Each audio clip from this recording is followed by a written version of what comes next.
inyong lahat. Welcome to our 12th episode dito sa Faith and Politics. Biruin mong nakaka-12 episodes na tayo, kapatid, sa ating pagtatalakay at pagbubulay-bulay kung ano nga ba ang kaugnayan ng ating pananampalataya sa buhay politika ng ating bayan.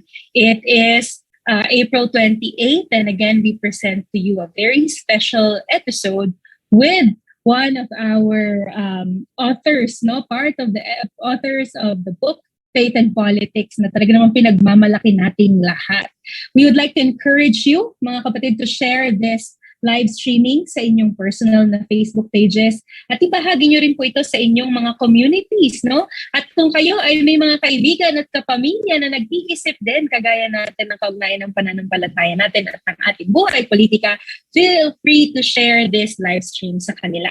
We are also live on the following Facebook pages, of course, sa Faith and Politics, sa ISAC, sa Cross Currents, sa Truth or Dare, sa InterVarsity Christian Fellowship, sa Campus Crusade for Christ Philippines, at sa Philippine Ecumenical Peace Platform. Ang Faith and Politics din po ay mapapanood ninyo sa Light TV tuwing Wednesday, 1 o'clock hanggang 2 o'clock ng hapon. At gusto ko rin pong i-announce na ang libro na Faith and Bayan mula sa Langham Publishing na inedit ni Kuya Algin Penamoran, Kuya Rico Villanueva at ni Sir Boy Bautista ay available na for orders. Pag pumunta po kayo sa website ng Langham, i-type nyo lamang po doon sa kanilang publishing yung Faith and Bayan sa search book at makikita nyo po doon at pwede na po kayo mag-place ng inyong orders. Speaking of books, tayo po ay mamimigay ng libro ngayong gabi sa dalawang mapalad na magtatanong ng pinaka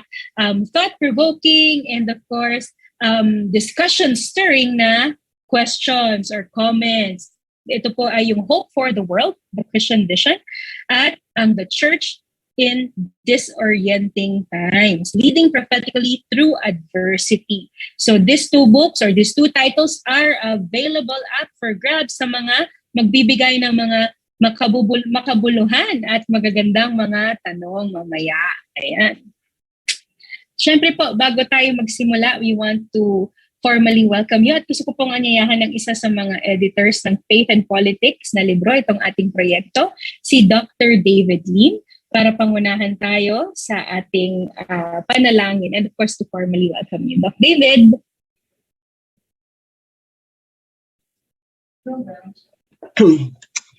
Magandang gabi sa kanilang lahat.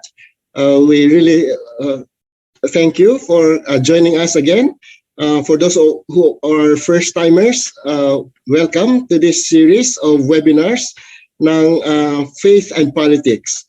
This is actually going to be a book, just like Ate Joy just mentioned, that we are going to hopefully publish this in October. In the meantime, our precious chapters are being written. And now we have the number 12, which actually is going to be one of the first few chapters, pero timing lang. And chosen to be one of those that will be used before the May 9th election, so that we can really make use of the forthcoming book, the chapter by chapter. And tonight, one of the chapters for us to learn how to reflect and to help others get the best vote for May 9th for our forthcoming election of the next president of this country. So I hope it is with that attitude, that you prayerfully and eagerly listen to what is going to be presented tonight, so that all of us will be able to make the best decision on how best, not just to participate in this forthcoming election, but really on how to become good agents of God's transformation for this country, and so that especially in the political arena, we will be choosing good leaders and we will make them accountable, so that our leaders will truly be servant leaders of the people, and by the people. And so hopefully tonight will be another enriching night, and full of enlightening insights so that we all can become better citizens, not just of the Philippines, but of the world, I hope.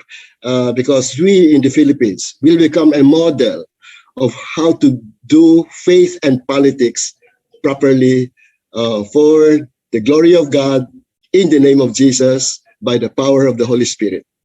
And so let us now pray as we commit this meeting to the Lord.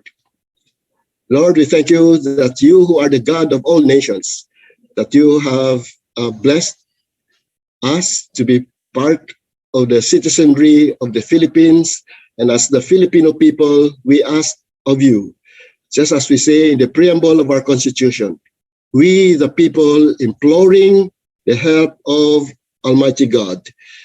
You, O Lord, guide us now tonight, even as we listen to the presentation and the discussion tonight, that we are going to learn how best to be citizens of this country and as well as citizens of your kingdom, so that our faith will truly be expressed in the best way possible to glorify you, so that your kingdom will come, so that your will be done in our land for your glory. So guide us now by your Spirit, for we commit ourselves to you in the name of Jesus our Lord. Amen. Amen. Amen. Thank you po, Dr. David, for that very wonderful prayer. No? Paalala sa ating lahat. When we pray, we also teach people, right? So we are taught with your prayer. Maraming salamat, Dr. David. Ang ating paksa ngayong gabi ay talaga namang intriguing. Evangelical Christianity and the Seduction of Authoritarian Nostalgia. Ano ang umaakit sa atin at kailangan na yata nating magising sa nostalgia na ito. Para po sa presentation na ito, ang magsasalita po ay ang Director and Associate Professor ng Development Studies Program sa Ateneo de Manila University. At kamakainan lang, siya ay pinarangalan bilang isa sa top 10 outstanding young individuals or young mentor. So in fact, nakita ko yung award niya sa likod. Hindi ko na po papatagalin ang ating ipinagmamalaki at talaga namang we are thankful to the Lord for this gift to the Evangelical Church. Dr. Jail Serrano Cornelio, magandang gabi sa iyo, Kuya Jail. Magandang gabi, kapatid na Marie, Mr. David, kay Kuya Rico, lahat ng mga kasama natin dito ngayon. Magandang gabi po sa inyong lahat. To God be the glory for all these recognitions. And we pray na yung ating pagsasama-sama sa gabing ito will be fruitful for all of us. Game na ako, Marie. Ikaw, game ka na ba? Game na kami lahat. We are all ears. The screen is yours, Kuya. The screen is mine, indeed. Well, I don't think my lecture or my talk tonight is going to be that long, but I hope that it will be packed enough for all of us, brothers and sisters, at makatulong ito, gaya na sinasabi kanina ni Doc David, sa pagpapalalim at paghahanda ng ating mga sarili sa paparating na eleksyon. Ito ang aking magiging ambag sa librong Faith and Politics. Inatasan ako na pag-usapan ng Evangelical Church in relation to Philippine politics. At ang anggulo na gusto kong pasukin ay yung tinatawag na authoritarian nostalgia. It's a concept that is now emerging sa mga social scientists na katulad ko, mga sociologists, mga anthropologists at mga political scientists para to make sense of this desire, this seemingly very strong desire for strongman rule, no? Dito sa ating bansa. Ang tawag dyan ay authoritarian nostalgia. Titingnan natin sa mga darating na minuto, ano yung connect nito sa paniniwala natin or sa buhay natin bilang mga evangelical Christians. Obviously, I will be approaching my presentation, this topic, from the point of view of sociology. I'm a sociologist of religion. Some of you might know that. Yun ang aking magiging pangunahing pagtingin, no? Sa usapin na ito. Simulan na natin. Months ago, I wrote an open letter to Christians voting for Bongbong Marcos. In light of our politically charged divisions, it was meant to be a respectful appeal. Lumabas yan sa Rappler, kung saan sumusulat ako on a monthly basis. My message was simple. While reconciliation and forgiveness are pillars of the Christian faith, Neither Bongbong Marcos nor his supporters can lean on them. Drawing on these virtues, they castigate, inaaway nila yung mga critiques ni BBM for digging up the past and take comfort in the man's message of national healing. But their message of forgiveness, I propose, is inadequate. Hindi yan sapat para sa akin. Bakit? Every time they bring up forgiveness, they in effect dismiss the atrocities of the past as if they were all inconsequential blip in our history. They conveniently forget too that an intimate relationship exists between forgiveness and justice. Alam na natin yan. While forgiveness might be an individual decision, justice is a social responsibility.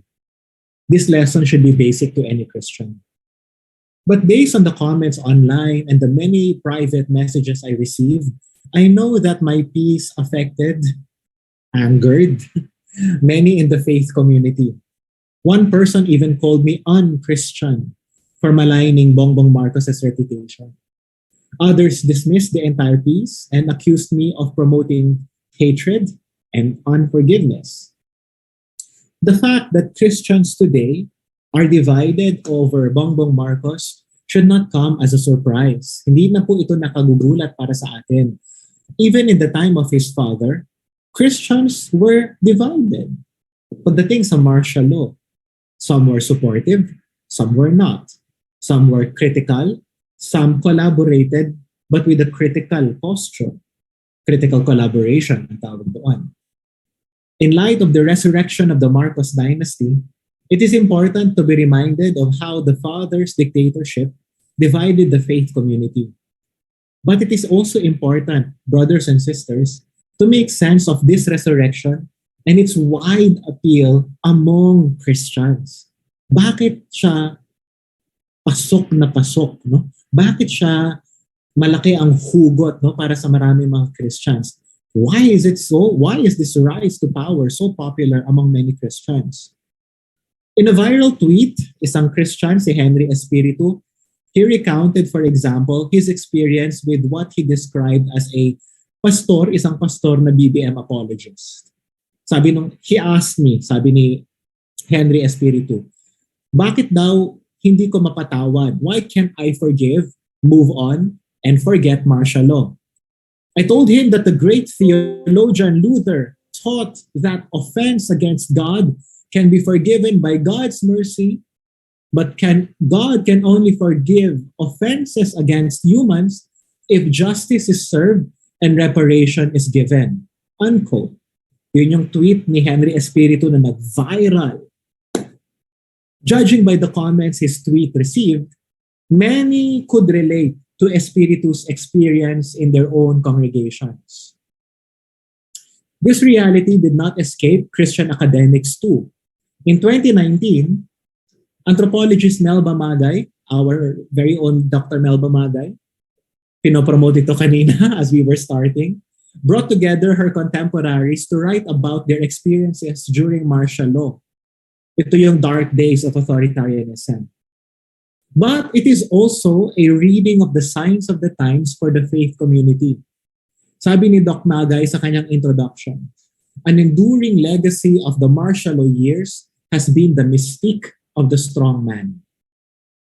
Fed by the mythology that our culture is at bottom authoritarian. The people need and want a strong iron hand. Nothing gets done, it is said, because the country suffers from too much democracy. Sabi ni Dr. Melba Magay. This belief among Filipinos that we need a strong iron hand for being too democratic, masyado daw tayong malaya, is what sociologists refer to as authoritarian nostalgia. In the first part of my presentation, I'm going to unpack the concept of authoritarian nostalgia and interrogate kung gaano siya kalaganap sa Philippine context. Tingnan natin kung magagawa natin yan. Tapos later on, I will reflect on how the evangelical community, tayo sa ating communities of faith, manifest this authoritarian nostalgia, how we embody this. At siguro bunga ng mga pagsasaysay, no, pagbibigay, no, pagsasalaysay ng mga datos na nakalap ko bilang isang sociologist, we can reflect, and maybe I will end with one or two critical reflective questions for us in the faith community. And then we can have our open forum. I believe sina Doc Rico at saka sina Doc David are also going to share their thoughts. Okay. So, sunod na tayo. When the Marcoses fled Malacanang in 1986, nakikita nyo yan sa inyong screen right now, recalls Raisa Robles, the journalist. Many Filipinos, sabi niya, heaved a sigh of relief, 1986, thinking that they were gone for good.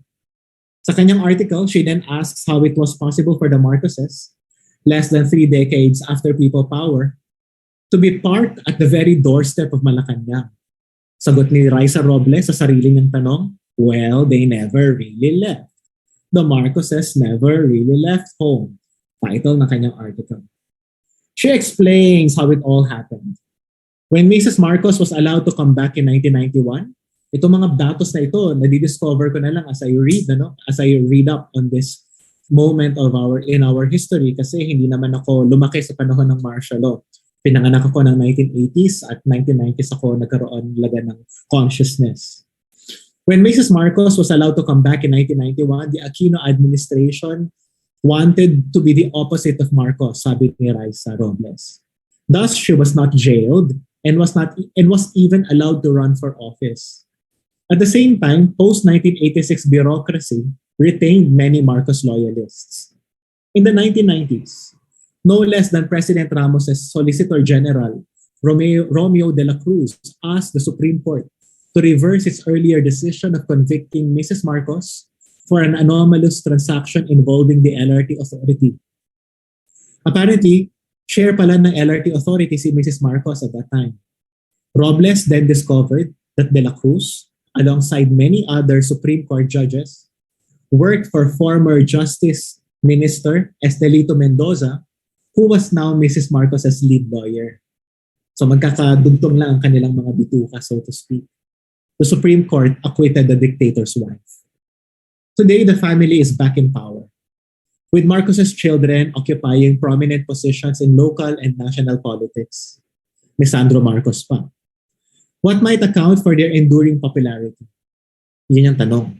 Scholars believe that it is indicative of what we call authoritarian nostalgia, the broad appeal of strongman rule among the public. While this is clearly evident in the popularity of Duterte and his war on drugs, much of it is tied to the mythical good old days of strong leadership under President Marcos. Kaya siya nostalgic. Merong pagtingin na those days were so much better. And we can go on and on enumerating kung paano yan, ano yung mga permutations niyan. Golden era, peace and order, everybody was safe, yung mga ganyang klaseng mga nostalgic accounts of the past. Some of them obviously are also imagined only.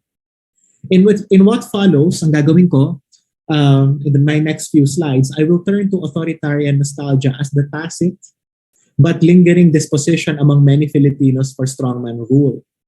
Sabi ng isang scholar, contemporary ko na writer, si Bobby Benedicto, sabi niya, the authoritarian past may have only recently emerged as a widespread object of mass nostalgia. Sabi niya, recent lang yan. But sabi rin niya, the Filipino people have long been anticipating Marcos's return. Interesting, di ba? Bago, pero may anticipation for the longest time. As I will show, recent scholarship points to its pervasiveness and underpinning values. Ipapakita ko ito sa inyo from the point of view of sociology. But more importantly, gusto ko itong i-discuss sa atin sa panahon ngayon, faith and politics, as the social context in which Christian communities are now embedded. Granted na hindi manalo si Bongbong Marcos sa mainline, hindi nangangahulugan na magtatapos ang authoritarian nostalgia. If he wins, lalo lang ito mapagtitibay. Either way, malaki ang ating responsibilidad sa faith community. Lalo na't pinag-uusapan po natin ang faith and politics. So, let me just go to my next slide. Drawing on the Asian Barometer survey from 2002 to 2016, a period that predated Duterte's presidency, isa kong colleague, kakontemporary din si Pernia, sabi niya, Filipinos have long embraced authoritarian values. Ginamit niya, very interesting ang kanyang findings. Meron tinatawag na a regular round of a survey na Asian Barometer survey.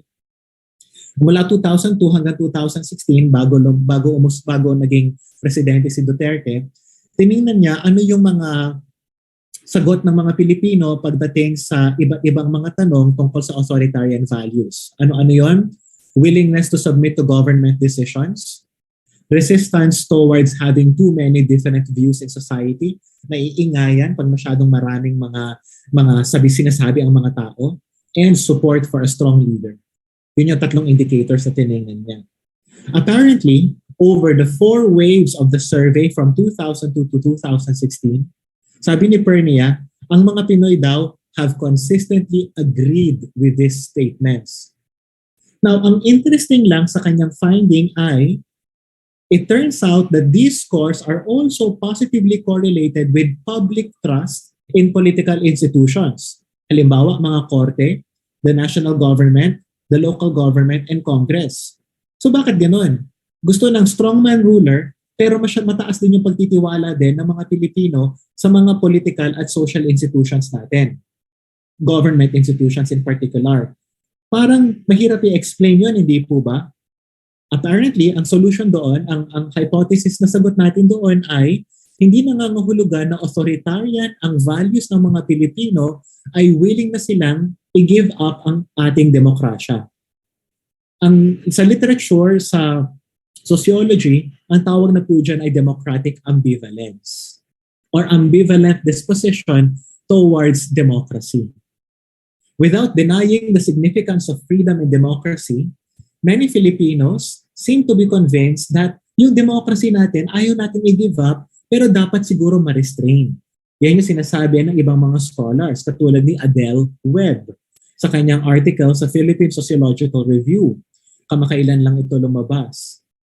Sabi niya, sa kanyang pananaliksik sa mga middle-class Filipinos, paulit-ulit daw yung kanyang yung sinasabi ng mga tao na dito kasi sa Pilipinas masyado tayong malaya. We're too democratic.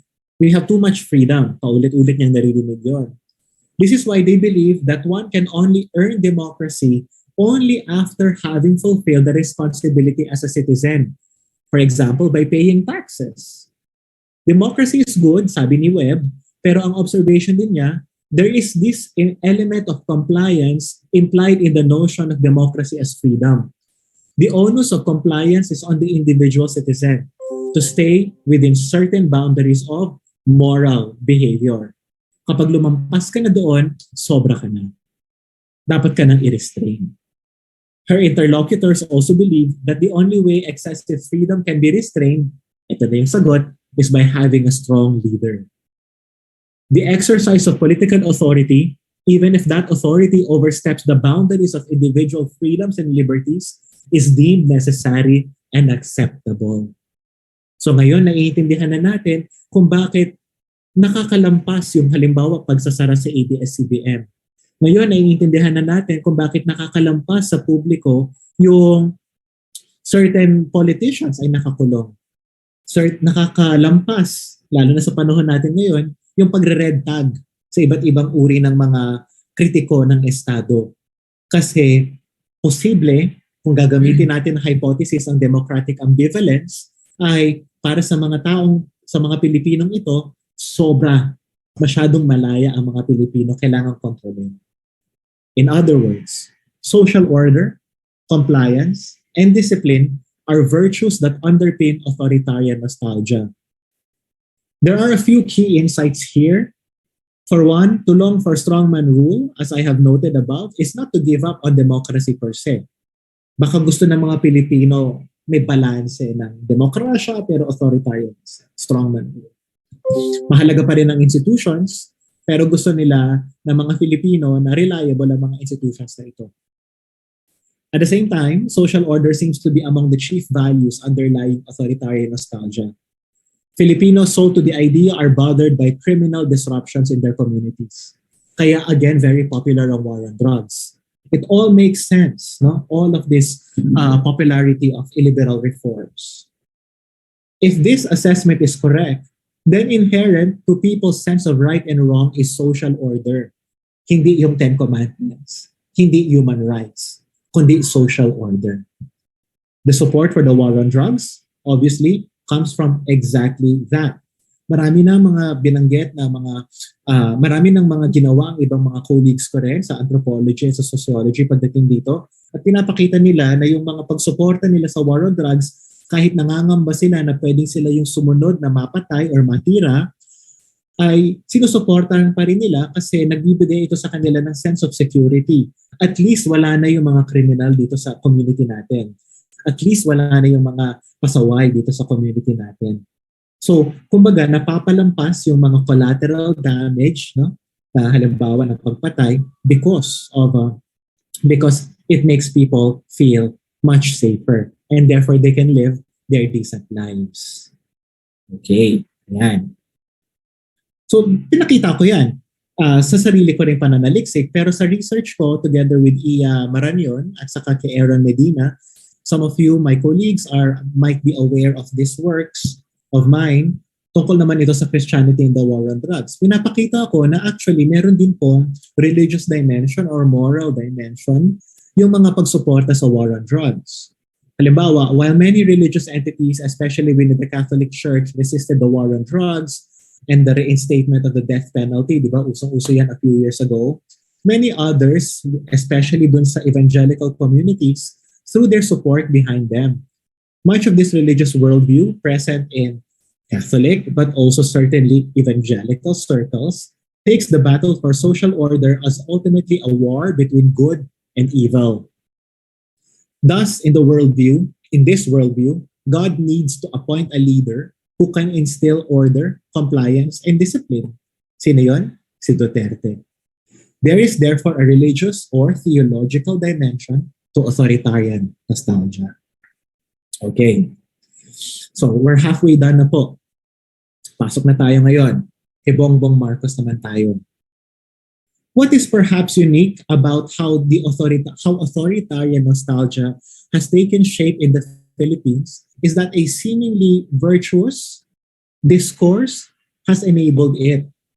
Merong diskurso na mukhang mahirap mag-disagree, no? Kasi napaka-virtuous niya. At ginagamit ito parati ni Bongbong Marcos at I'm sure alam na niya na ito. The cause is to make the Philippines great again. Bayan, bangon, muli.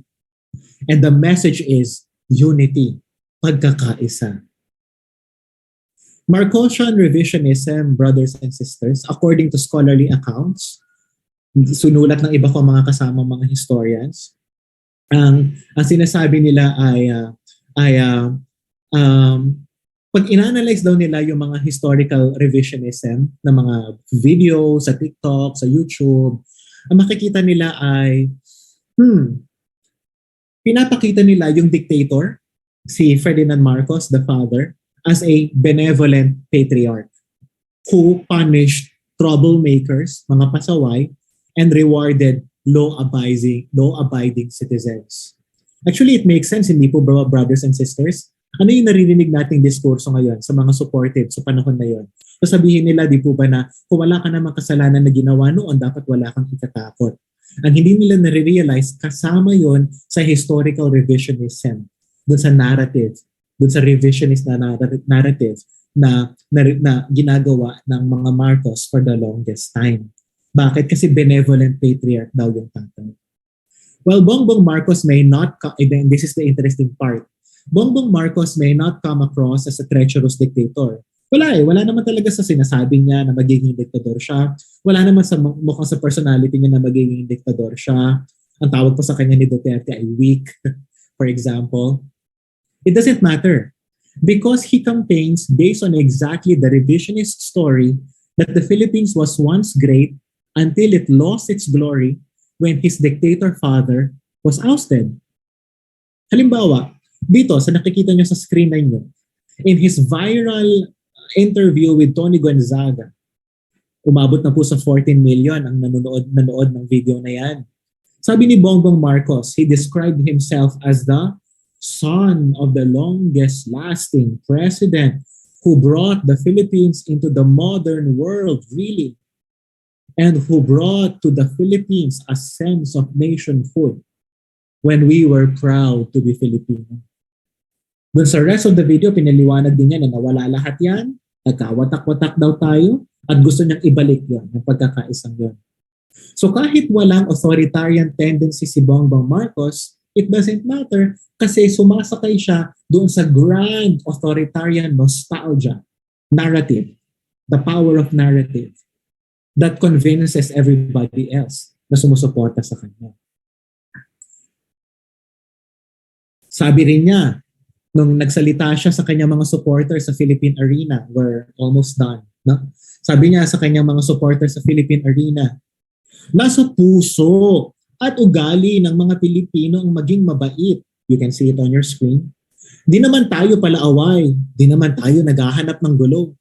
Ang hanap lang natin ay magkaroon ng disenteng buhay para sa ating sarili, para sa ating pamilya at para sa ating bansa. Mahirap pong mag-disagree sa sentence na yan, mga kapatid. The remark is noble and it would be difficult to disagree with the man. After all, totoo naman, Filipinos do desire to lead decent lives. Sabi ng Ambisyon 2040, Filipinos aspire to building families that are matatag, maginhawa, panatag. Totoo yun. Lahat tayo, yun ang mga pangarap natin. Sariling bahay, makapag-aral yung mga anak sa private school, magkaroon ng sariling kotse, makapagbakasyon from time to time, matatag, maginhawa, panatag. Middle class. By appealing to positive Filipino sensibility, this message of unity is deeply moral.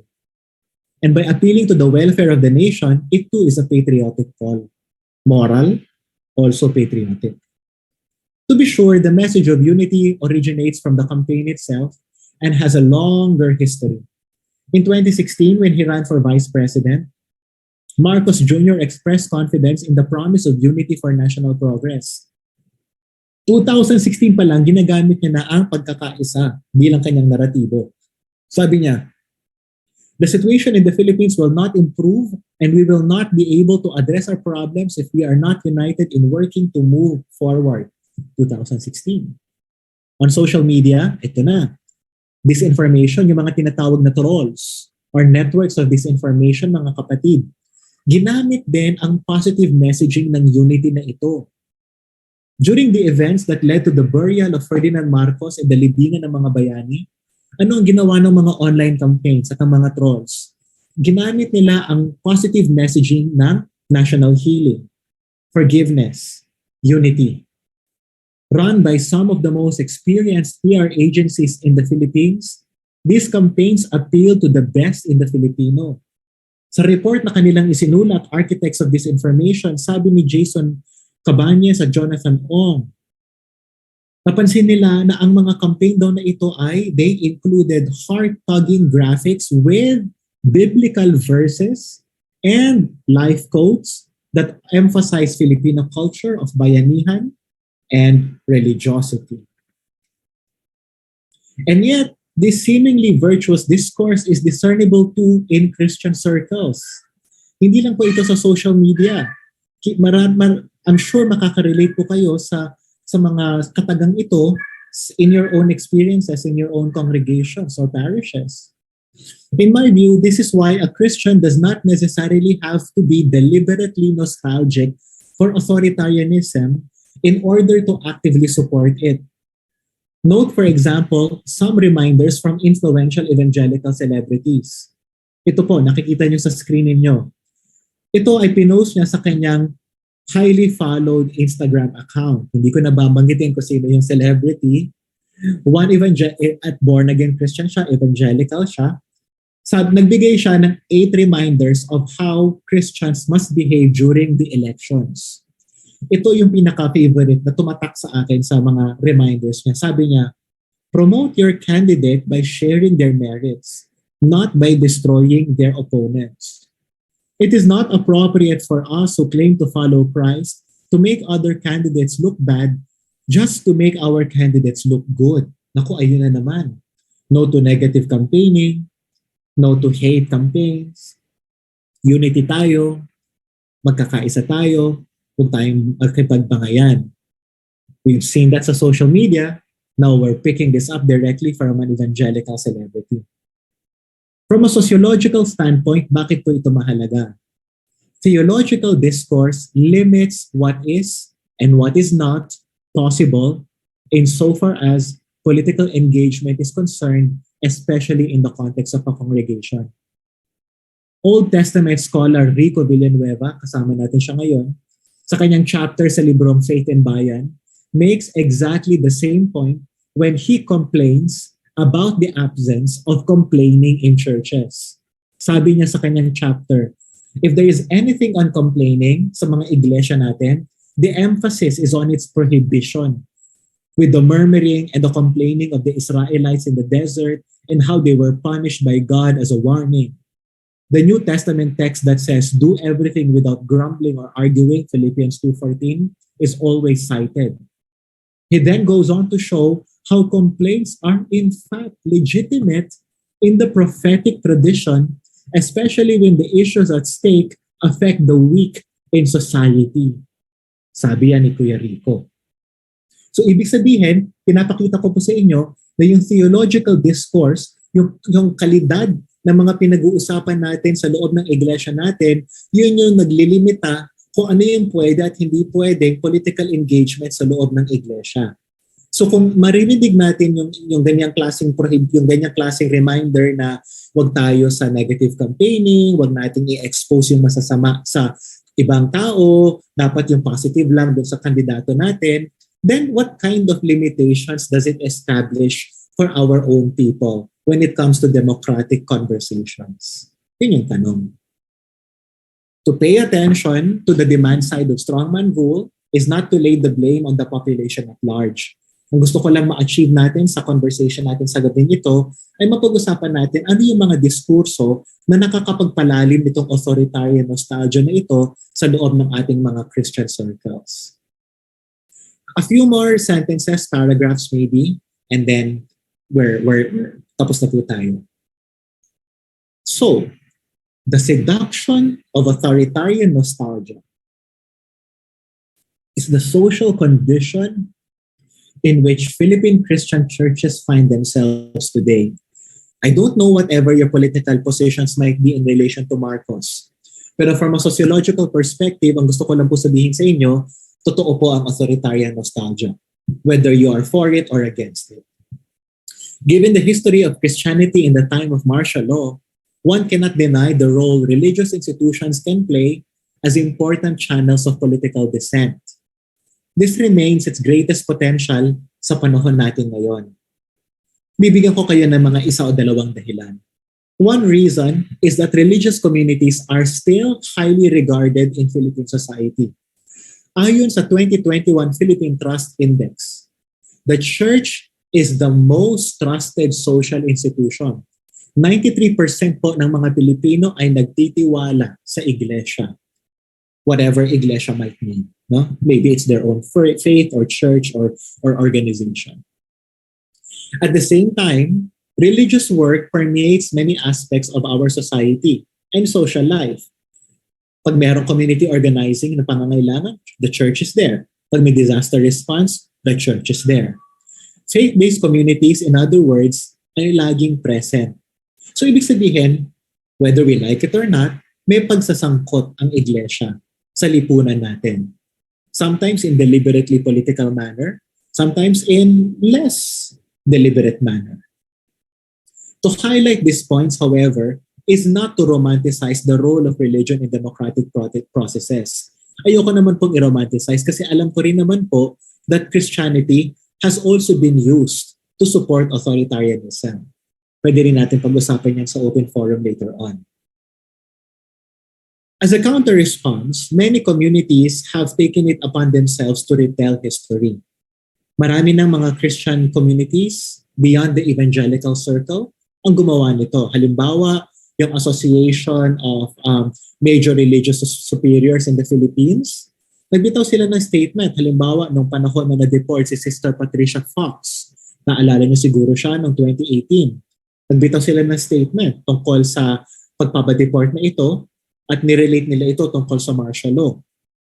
Hanggang ngayon, ang NCCP, ang mga kapatid natin sa NCCP, National Council of Churches in the Philippines, sabi nila sa kanilang 49th anniversary last year, 49th anniversary ng Declaration of Martial Law last year, sabi niya sa inyong statement, thousands were arrested, tortured, and even killed. Among them were Bishop Laverne Mercado, the General Secretary of NCCP at that time, who was arrested, and Deaconess Filomena Ascension of the United Methodist Church, who was captured and abused before being killed, and many others.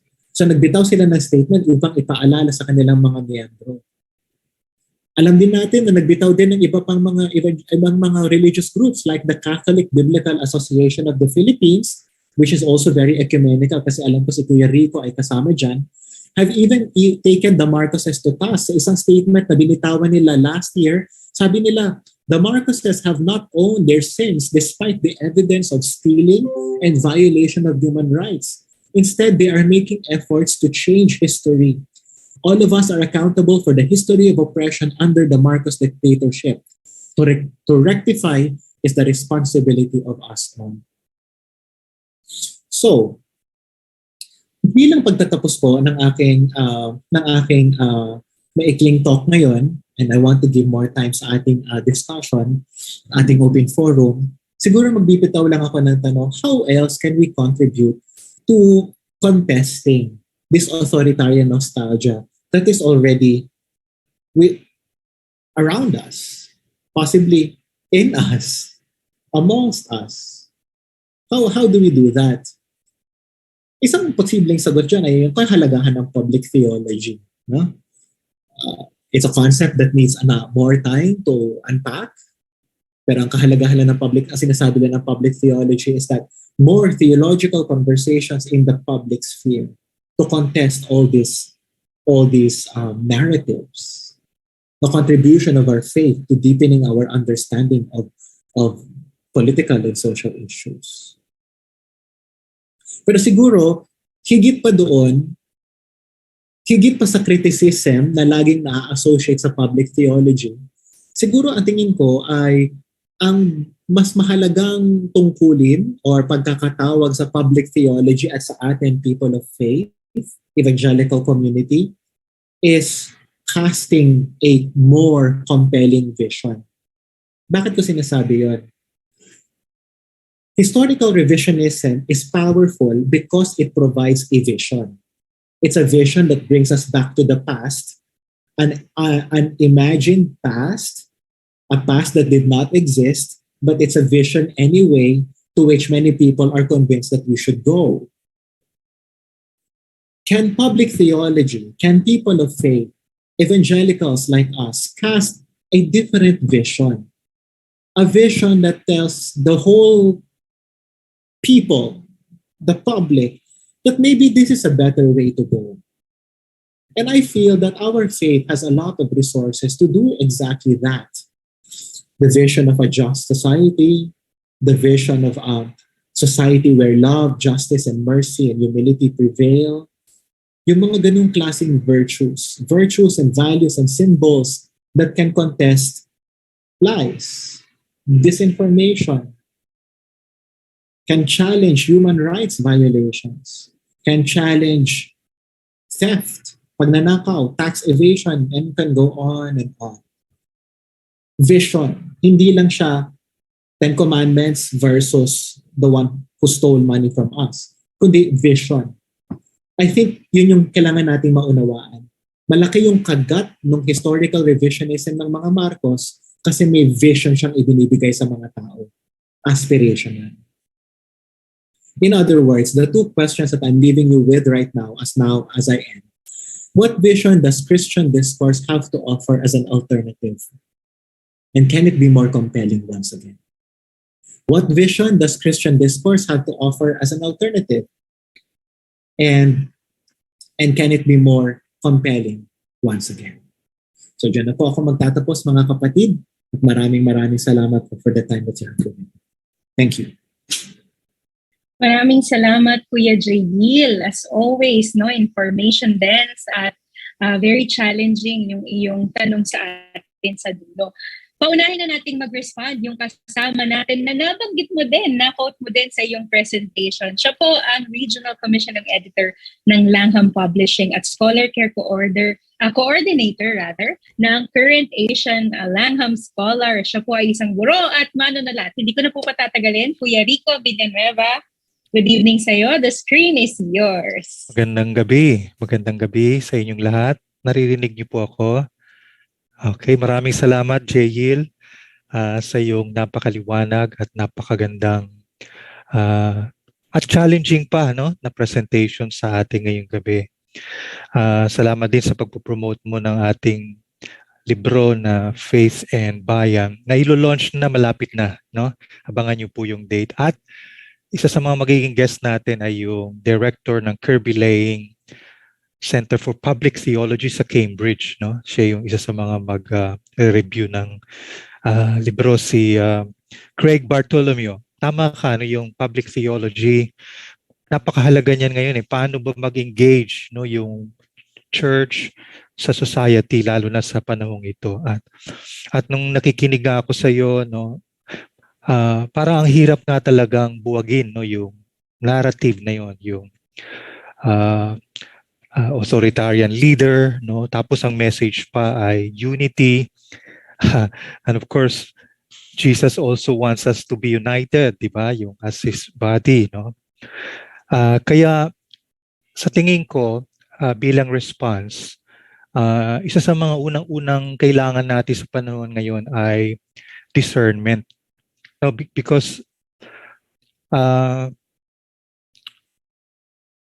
maging si Satan, ang sabi ni Apostle Paul sa 2 Corinthians 11:14, can masquerade himself as an angel of light. Pwedeng, ang demonyo ganyan mapandaya, akala mo maamo, Andali namang madala ng mga tao, lalo kung nagsasalita tungkol sa unity, love, forgiveness. I mean, those are messages sa Bible, tsaka biblical. Pero let's not forget na kasi Satanas, nagko-quote din niya ng Bible, di ba? Kay Jesus nga, For it is written, ginagamit pa siya sa Matthew chapter 4, Ilang beses niyang ginagamit kay Jesus nung tinitempt niya si Jesus na ibibigay ko sa iyo lahat ng ito, kung luluhod ka lang sa akin. Sapagkat nasusulat, kinote niya doon, by the way, yung Psalm 91. Very interesting, yung sa Matthew chapter 4, nag-quote si Satan. Kaya mag-iingat po kayo sa mga Christian na panay-quote pa ng mga Bible, Hindi porkit nagko-quote ng Bible, ayos na, Sabi rito, sabi niya rito, sa Matthew chapter 4, verse 6, If you are the Son of God, sabi ni Satan, throw yourself down, for it is written. Grabe, Ito na quote na to. He will command his angels concerning you, and on their hands they will bear you up, lest you strike your foot against a stone.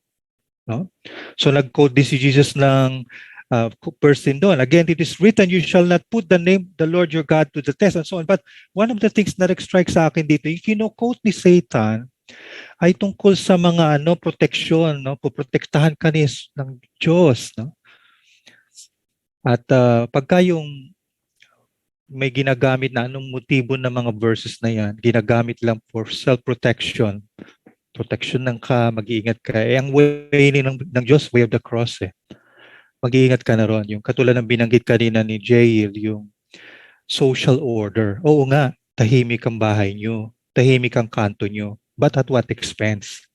Ilan doon ang umiiyak na mga ina dahil pinatay kanilang mga anak, ikinulong, nawala man lamang anuman. Pero pag anak ni Mayor, hindi hulihin yan. Yung ganun Ayaw ipakita sa atin ng demonyo yan Gusto nila ipakita yung mabait. At may nakita pa nga ako na grabe, naging hero pa si Bongbong Marcos parang bait-bait ni Bongbong. Tingnan mo, hindi siya sumasagot. Tingnan niyo siya. Para siyang tupa. Nukulan na lang ihambing siya katulad ni Jesus. And that is also wrong wrong use of the image of Jesus kasi we tend to present Jesus at laging mabait. Si Jesus hindi sumasagot. Excuse me po, no? Basahin niyo po ulit ang Bible niyo. Grabe po siyang sumigaw sa mga hipokrito. You hypocrites, ang sabi pang kulang na lang magbura si Jesus eh. Mga ulupong, sabi po ng Panginoon yan, ha? You brood of vipers. That is really strong words. Sasabihin nyo, unity na lang tayo, wag na kayong magsalita ng ganyan. Pero ito pa pinakamatindi, do not judge. And I think we should really unpack that, no? Kasi laging ginagamit yun eh. What does it mean, do not judge? Ibig sabihin ba nun, ito tolerate mo na lang yung mali? Okay. That's from Matthew 7, ano? And by the way, that's part of the Sermon on the Mount. And in that context, bago sinabi ni Jesus yun, sinabi muna niya sa Matthew 5, you are the light of the world. What does light do? It exposes, di ba? Kaya nga sabi po ng Apostle Paul sa Ephesians 5:11, take no part in the unfruitful works of darkness, but instead expose them. May pagkakaiba po yung humahatol ka, na nag-judgmental ka na lang, sa pagsasabi po ng totoo. No? At mahalaga po yun eh, yung halimbawa, hindi nga nagsasalita si Bongbong, mabait na siya, so ibig sabihin, okay na lahat.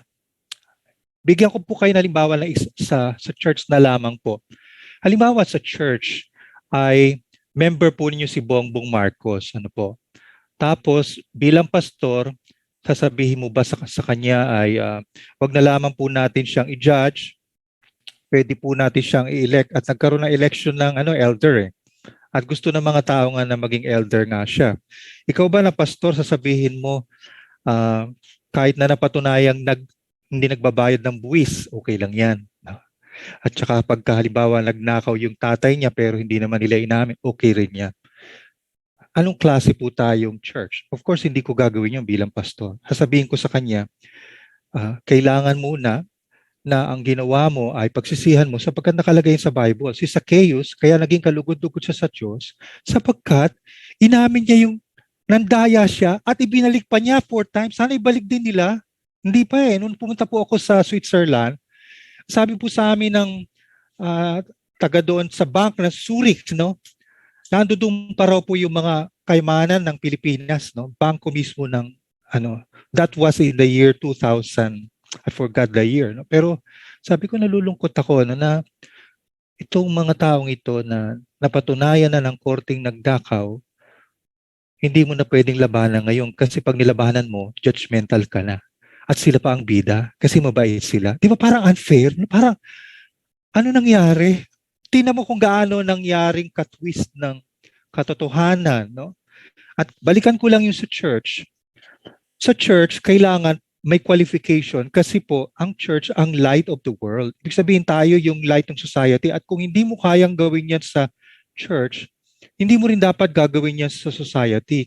Mag-e-elect ka ng isang tao na hindi karapat-dapat ay may maling mga ginawa.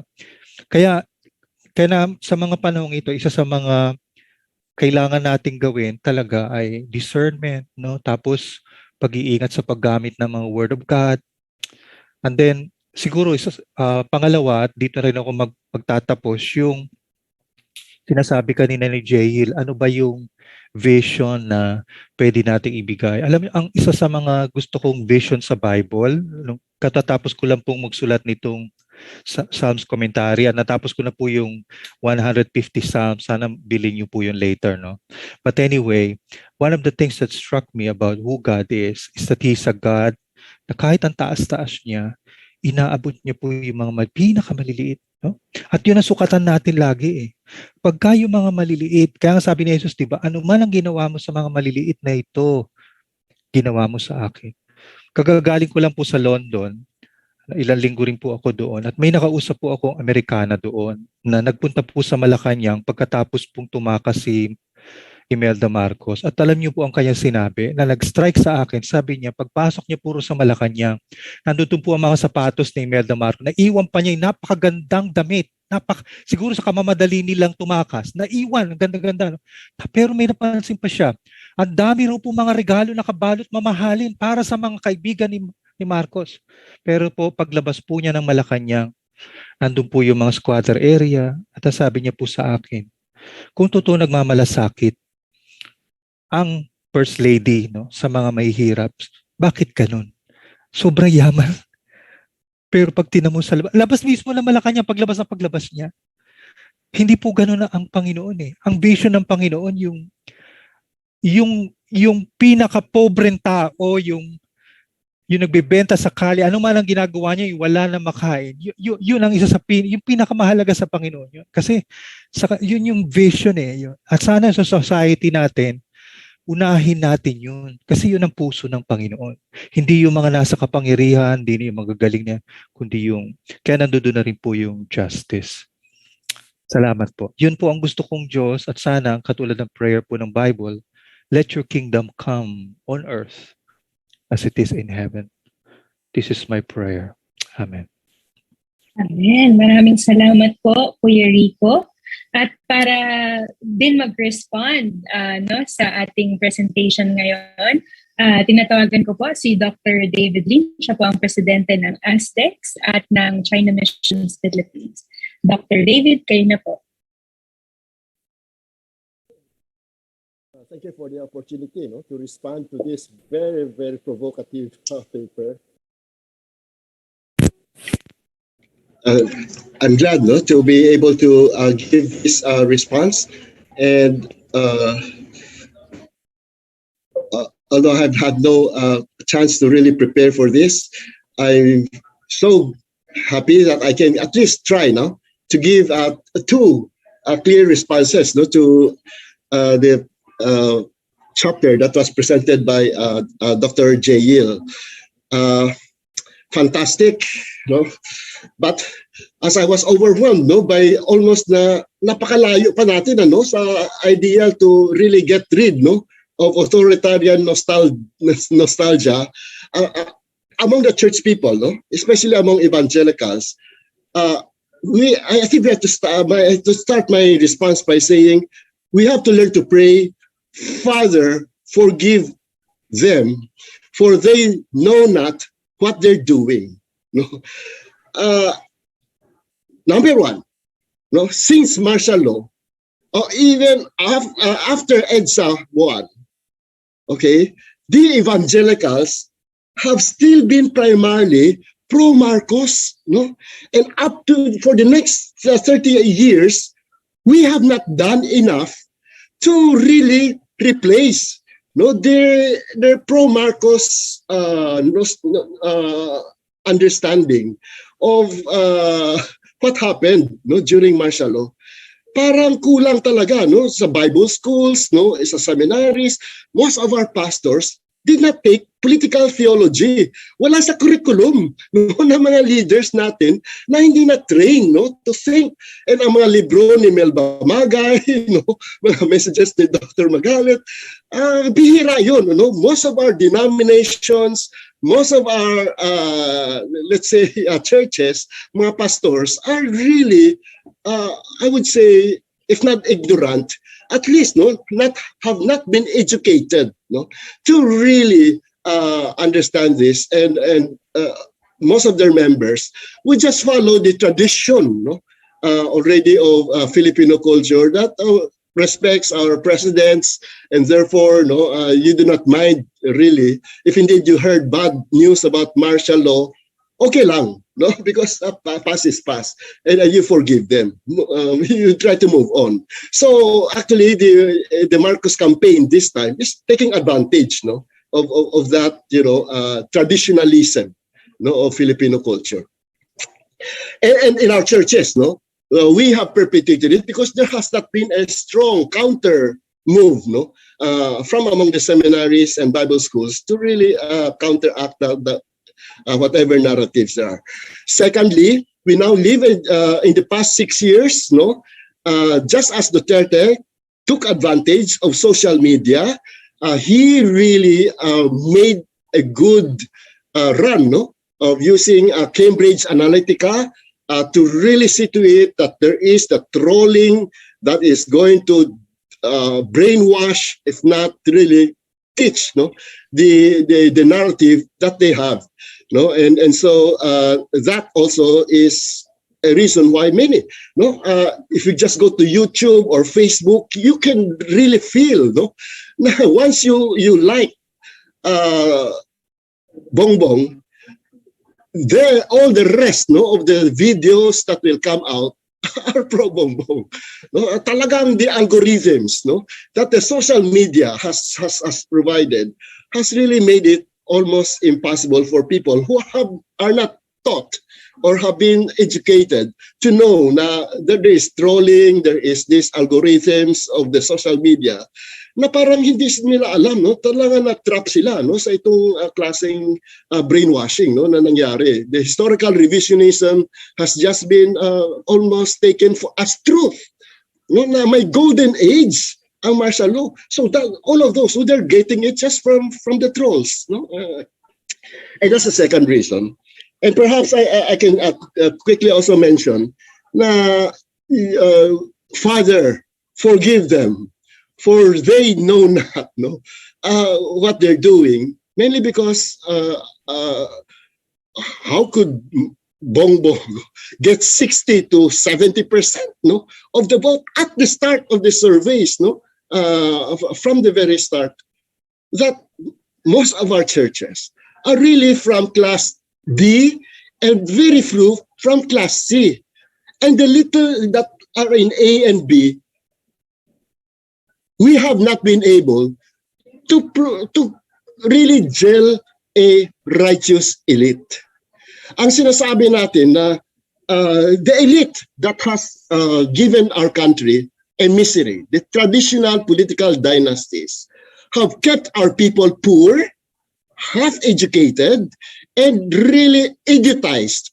And even if you now read, no, the statistics that are coming on the what are our grade 10 people able to do, no, they cannot read a straight English sentence, no, or even a Tagalog sentence.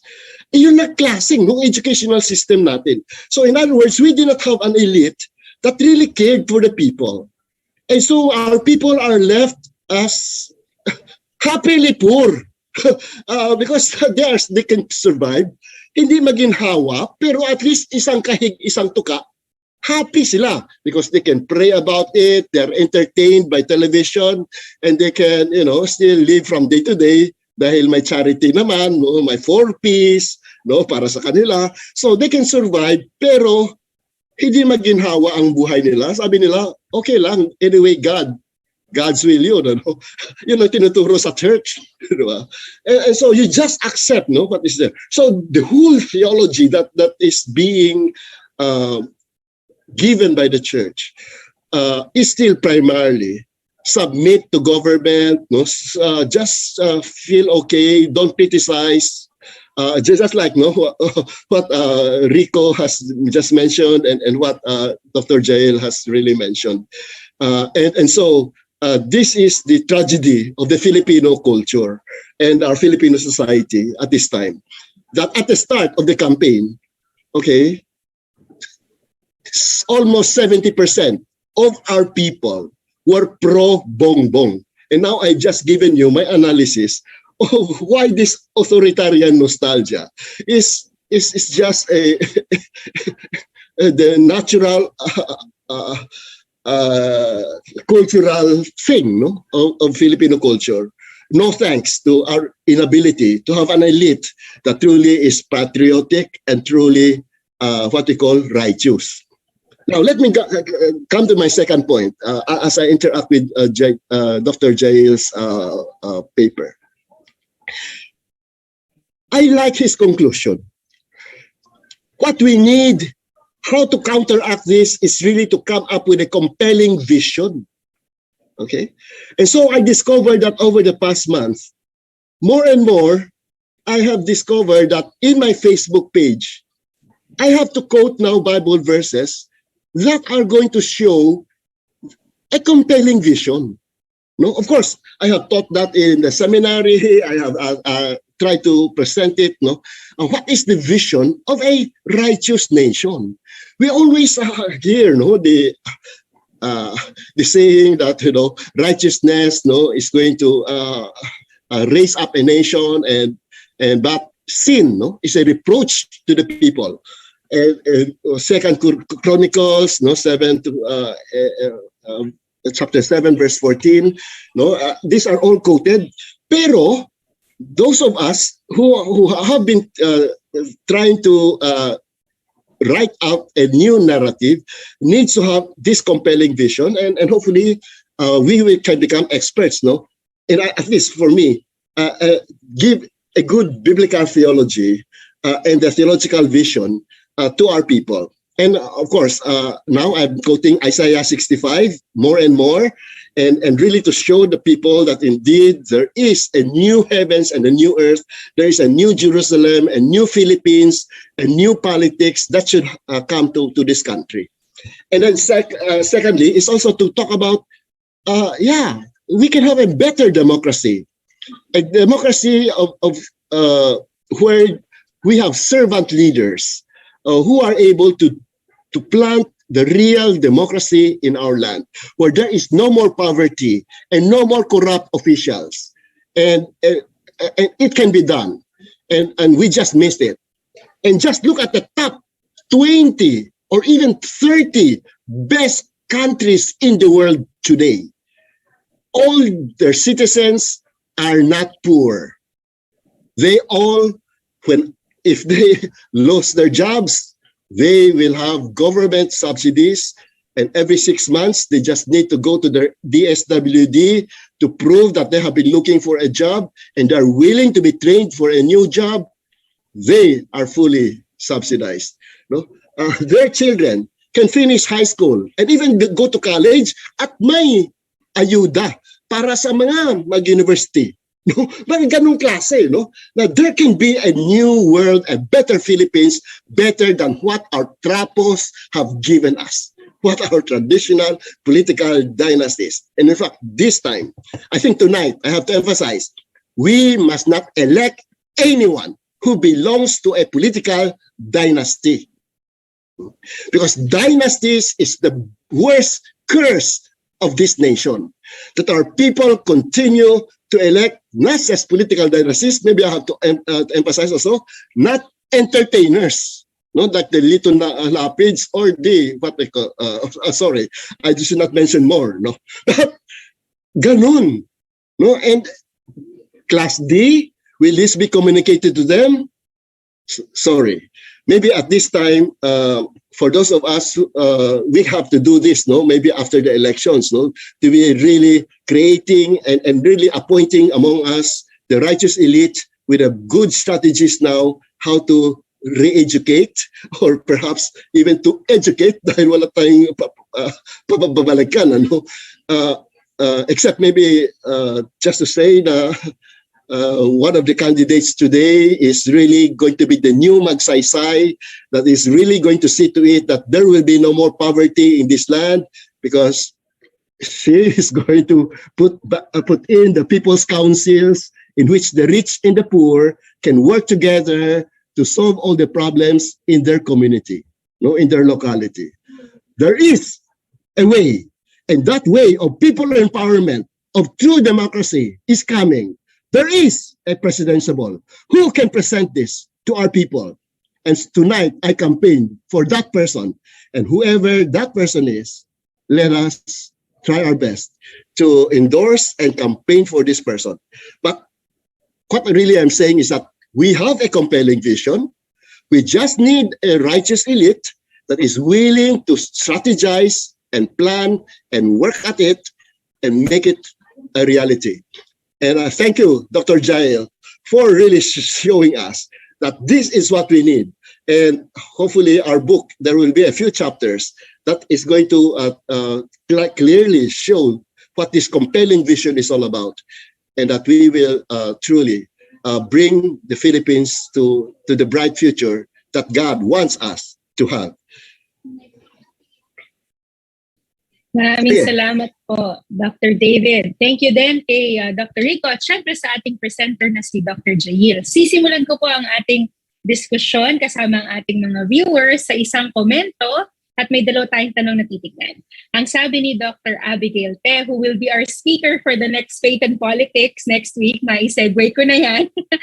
Sabi niya, it reminds me, the presentation down on the topic tonight reminds her of the Israelites na natakot sa wilderness kaya nagkaroon sila ng nostalgia sa Egypt. It speaks of their level of maturity theologically and even as a new nation. Mahirap kasi ang nation building. Sabi nga niya, democracy is hard work. Hindi lang siya fantasy. Parang kumakapit na sa fantasy ang mga tao. Yan ang sabi ni Dr. Abigail Te. Ang tanong ni Dr. Abigail Te ay, ito. Ang tanong niya, sabi niya, may connection kaya yung authoritarian cultural values ng Filipino or Asian families and society dito sa authoritarian nostalgia na ito? Or, pagdidikitin ko, Kuya Jill, katulad ng sinabi ni Dr. David kanina, maaaring ang nostalgia ay hindi talaga nostalgia, ito ay ilusyon, galing sa fake news, no? Kaya ang tanong din ni Ate Sokha, ano po ang masasabi ninyo sa Taliano Gold? So in other words, Kuya Jill, is this something that's rooted in our families? Or is this nostalgia, is it the cause of misinformation, no? The typical Russian fire hose of falsehood. Anong masasabi mo doon, Kuya Jair? That's a great question, looking for the cultural origins, or the cultural roots of this authoritarian nostalgia. Kung ako po kasi yung tatanungin, bilang isang sociologist, I am less interested in the cultural roots than in the environment or the forces or the factors that enable these attitudes to emerge at a certain point in time. Bakit ko po ito sinasabi? Kailan lang po ba talaga nagkaroon ng attraction ang authoritarian nostalgia sa atin? Or using my title, Seduction. 2016. Noong 2010, nanalo pa rin naman po si Noynoy. So tandaan natin yung survey ng Asian Barometer Survey 2002 to 2016, kahit nandun naman yung positive attitude ng mga tao towards strongman rule and so forth, ang binoto pa rin naman ng mga tao is yung liberal reformer na si Noynoy Aquino. Right? Pero bakit nagkaroon ng puwang ang isang katulad ni Duterte from the point of view of political science ay illiberal reformer? No, marami siyang mga pagbabagong ginawa pero illiberal, no? Human rights and so forth, press freedom and so forth. So therefore, what we should be asking is, ano yung mga turning points sa mga panahon na ito that made these new attitudes to emerge, no? Or for these things to succeed, no? Halimbawa yung pagtagumpay ni Duterte and so forth. And para sa akin, malaking tingnan natin dyan yung number one, hindi natin pwedeng i-deny yung naging tagumpay ng disinformation. No? Back in the 1990s, at siguro ako, I don't think disinformation would have flourished in the 1990s, not even in the early 2000s, because social media was not yet the platform for disinformation. In fact, up until 2010, social media as a platform was widely appreciated around the world. Halimbawa in relation to the Arab Spring, no, the democratization of the youth, no, etc. Pero kailan nagkaroon ng massive disinformation from 2014-15 onwards? At tama yung binanggit kanina ni Doc David na ginamit ni Marcos, lumapit siya sa Cambridge Analytica. So we cannot deny the big role of disinformation in engendering, these feelings na oo nga baka we need a strongman ruler, right? Pero pangalawa, ang gusto ko rin sabihin bilang isang sociologist is that this information hindi naman yan magtatagumpay kung hindi yan nakaka-relate dun sa mga experiences po ng mga tao. So tandaan natin, maraming mga disappointments yung mga tao by the end of Noynoy Aquino's presidency. As basic as the MRT, naalala po natin yung bawat bagon may problema sa MRT. Nagiging national issue yun. Maalala po natin yung Mamasapano, maalala po natin yung Yolanda, It's and go we can go on and on, no? So may yung syempre magiging tanong ng mga tao doon ay parang pangalawang Aquino ka na, 'di ba? At sinabi mo na kung walang korap, walang mahirap, yung mga ganong klaseng mga statements, mataas ang naging expectations ng mga tao noon. So nung lumabas si President Duterte later on, he changed the calculus altogether. He changed the game altogether. So para sa akin po, I'm just using all those examples to show na it's not so much, in my view as a sociologist, it's not so much the culture really that is the problem, but really the things happening around us that make it possible for certain feelings like this to emerge right now. Final point. Nung nagsimula ang pagsasurvey, bago pa magkaroon ng campaign, last 1 year ago, ilang porsyento lang ba si Bongbong Marcos? 13%? Or thereabouts? Hindi pa siya malakas noon. Ito po yung way before nagsimula ang expression of interest, mga iba't ibang pangalan lang yung lumalabas. So what happened in that past one, in the matter of months, no? So again, malaki rin yung kahalagahan ng pagtingin doon sa mga nangyari in the past 1 year. So yun. Yes. Thank you, Kuya Jail. Speaking of mga nangyayari and opportunities, I just want to highlight this. No? Mainit-init pa. Hindi naman natin mai-deny na ang pag-lead sa atin ni Pangulong Duterte ay strongman leadership. And dun sa kaniyang let's say yung kaniyang star campaign or yung kanyang biggest campaign na war on drugs, he's now admitting na nagkamali siya. And he's now admitting na it's just hubris, no? And that he wasn't able to deliver. Coming out from this strong man or authoritarian leadership, Kuya Jail, and now that he's admitting na, I was wrong, it was just the flair of the campaign, how do you think the Filipino people will respond to this? Wow. Are you asking me or si Kuya Rico muna o si Doc David? Pwedeng ikaw muna and then we'll have sila Kuya Rico and si Kuya David, Doc David. Oo, yung statement ni President Duterte na nagkamali siya, no? Yes. I don't think it would make a difference, to be honest. Kasi in a way, President Duterte is not irrelevant doon sa public sphere natin ngayon, sa conversations natin ngayon. In fact, whether he endorses anyone or not, I don't think it would even matter.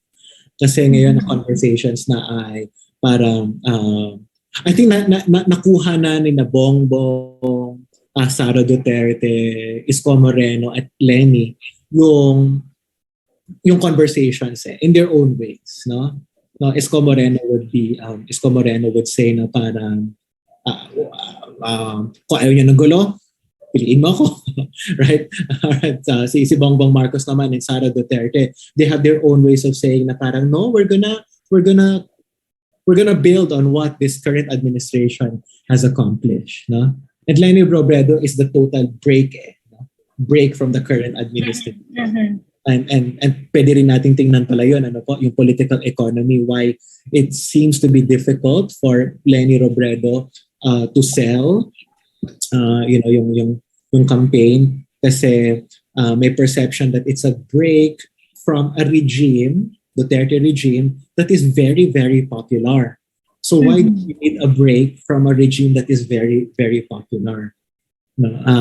So those are, again, that's another layer to the calculus, to the way we understand the real political economy of our campaign. Okay, thank you, Kuya Jail. So ang discussion para sa'yo, Kuya Jail, whatever he says, hindi naman na siya talaga ngayon ang focus. I don't think so. Nasa laban na talaga ng dalawang nagra-run ngayon for presidency at sa mga ibang kandidato.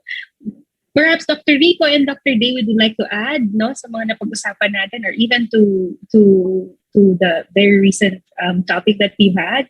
Kuya Rico, Kuya David? Okay lang, wala. No Nothing me, to add. Yeah. yeah, for me, he's proving that he's a very politically smart person. No, he knows he's already lame duck. So what he now needs to do is to just make himself relevant as much as possible by establishing a legacy. This is now legacy forming. No, imagine giving free MRT rides. No, for not just 1 month, but now for a second month. No, na just to keep order, no, para walang mga protesta against the high gas prices and not raising the transportation fare, no, sa jeepneys or whatever. So na social order nga, no, ang sinabi ni Dr. Jael kanina, the Filipino value of having social order, maski makaginhawa lang kaunti, no, sa kagupitan, no, ganun, no. And then I would say the best that he can do with this social order is indirectly he's campaigning for Bongbong Sara. Okay, because there's no complaints. No, people are at least happy, no, with the social conditions right now. But more important about his legacy, he would really like to show humility. Okay, and being frank, as a good populist, you ride the sentiments of the people. Nothing, people will not blame him. Nakamali ka talaga, no? They will say, wow, baka-humble naman ni Duterte. Exactly. Diba? Inaamin niya ang kanyang kamalian. So that's what is going to happen, you know, with the Filipino response, no, to this kind of, you know, humility. So ganun lang. He's establishing a good name to himself that in spite of all the faults, at least, no, people will remember him as a benevolent strongman. Yes, I see. I think yung reading ni Dr. David is actually true when you see, no, yung response ng public na at least he's not denying. You cannot deny what's obvious. So sakyan na lang niya. Isang mahalagang comment from Prof. Mary Roselis. Hello po. No? Nanonood si Prof. Mary ngayon. Para kay Dr. Cornelio. In urban informal settlement communities, male leaders tend to be more supportive of authoritarianism leadership than women leaders. Males, ito yung kanyang observation, rely on, and of course, pag sinabi ni Dr. Roselis, ni Prof. Roselis yan, it's considered as sociological truth. Sabi niya, males rely on patronage politics more than do women leaders who take much more consultative participatory roles and push inclusivity and strong participation and knowledge among the members. Can you comment on that, Kuya Jael? I think there's some truth to this. Thanks, Dr. Roselis, for bringing this up. I think you're onto something with this observation. I have yet to disaggregate the survey data to see whether your observation is reflected at the national level. Maybe it would be evident at the local level, or it may be based on whether you're in an urban setting or a rural setting. I'm not sure whether our colleagues in political science who have done statistical analysis of authoritarian nostalgia have gone down to that level, analyzing according to these background, other contextual variables. But I think there's some truth to that. If you think about it, political dynasties, political patronage are in their own ways very patriarchal. They're very paternalistic. It's really about the big man, right? The cacique, right? Your protector. And those are all very masculine, patriarchal roles that do not foster any form of deliberative democracy. And so I think I would defer to the wisdom that you may have observed from your experience working with urban poor communities. I wonder if Tim also has a similar observations. I know that Tim, our favorite pastor Tim, who works with the homeless, would have the same observations. No, pero I wouldn't be surprised if these patterns are also evident in his own experiences. Yeah. Thank you. And one last thing. We also know that women tend to be, at least in recent times, women tend to have a better, at least women leaders around the world tend to have a better way of dealing with crisis. At least with COVID, we've seen that countries that are governed by women leaders seems to have, these countries seem to have managed the crisis much better than countries that have been run by populists, like the Philippines, for example. The Philippines is one of the worst performing economies in the wake of the COVID. Thank you, Kuya Jail. May follow-up si Prof. Mary. I'm just going through the thread. No? Sabi niya, so are we saying that authoritarianism they defined as Philippine culture is really a male-biased perspective? Tanong ni Prof. Mary, Kuya Jail. No, ako, I haven't really thought about this just yet. No, yung whether there is a gender dimension to this.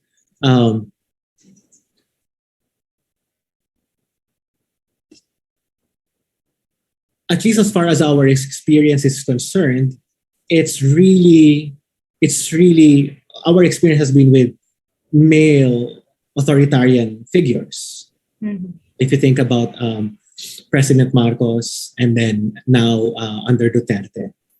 But you can also argue that Gloria had her own authoritarian tendencies. But even Gloria Arroyo, I would argue, had to play a masculine role.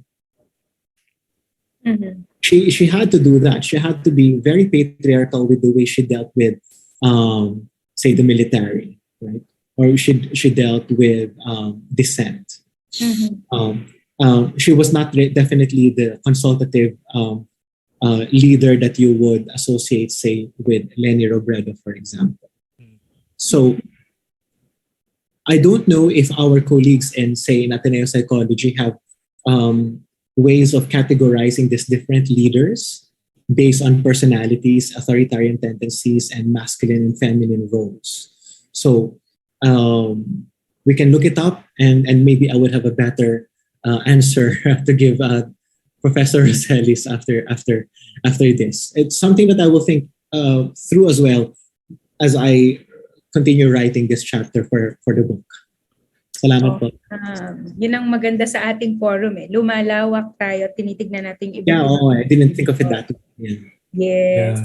Yeah. But I think, Kuya Jail, mahirap nga naman. Yeah, go ahead. Yes. Kuya Rico wanted to say something. Yes, Kuya Rico.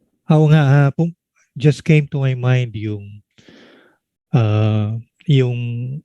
malaking role ng religion and church in educating the people. Kasi kung totoo nga na malakas yung patriarchal tsaka authoritative leaders, no? Ang ganda sana kung totoo ito, yung women are more inclusive, tapos may participation. Very empowering yung women leadership in short. One of the things na nakita ko rito, which is often nami-miss natin sa church o sa Bible yung image ni God, hindi lang siya as a father but also as a mother and as an empowering God. For example, si Jesus, sabi niya sa kanyang mga disciples, I no longer call you slaves or servants, I call you friends. Imagine that, Imagine yung deity, yung divine, no? Ang kanyang tingin sa iyo hindi na slave, servant, kundi friend. And ang isang napaka-powerful pa na passage sa Bible na I think very important for our time is yung Lamentations. Kasi ang Book of Lamentations was written when after the city of Jerusalem was destroyed by their enemies. Diba talagang na-destroyed yung Jerusalem, so full of death and destruction. And they blamed God doon. And they, in fact, yung buong book, which has 5 chapters, is about how God dealt with the people without mercy. Nakalagay doon. I think mga 3 to 5 times binanggit sa chapter 2 yung the Lord has killed without mercy. And the fact is, kung tutuusin, bakit inalaw ng Diyos yun, no, sa kanyang salita, no, na ma-preserve? Para bang he is being presented as the perpetrator, no, doon ng violent acts actually.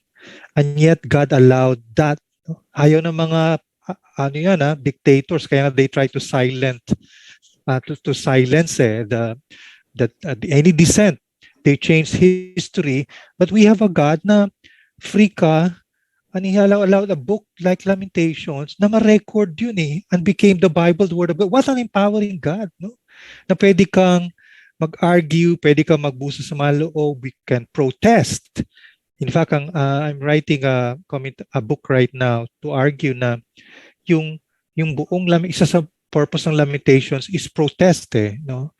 At kung may protest in the presence of God, actually doon natututunan ng Christian yung protest against society, sa engagement society sa presence ng Lord. Kaya lang, ang problema sa mga churches natin, may comment ako nakita na ang gusto rin nila yung authoritative pastor.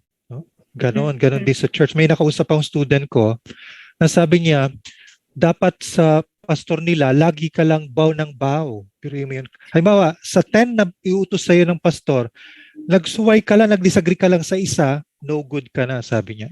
And kasasabi lang sa akin yan ng isang student ko sa church nila, sa Christian church. So, so makikita natin yung authoritarian leadership nag-uugat din sa church dahil din sa maling katuruan. Pero kung sana sisimulan natin yan sa church, no, makaka-impluwensya to sa society natin.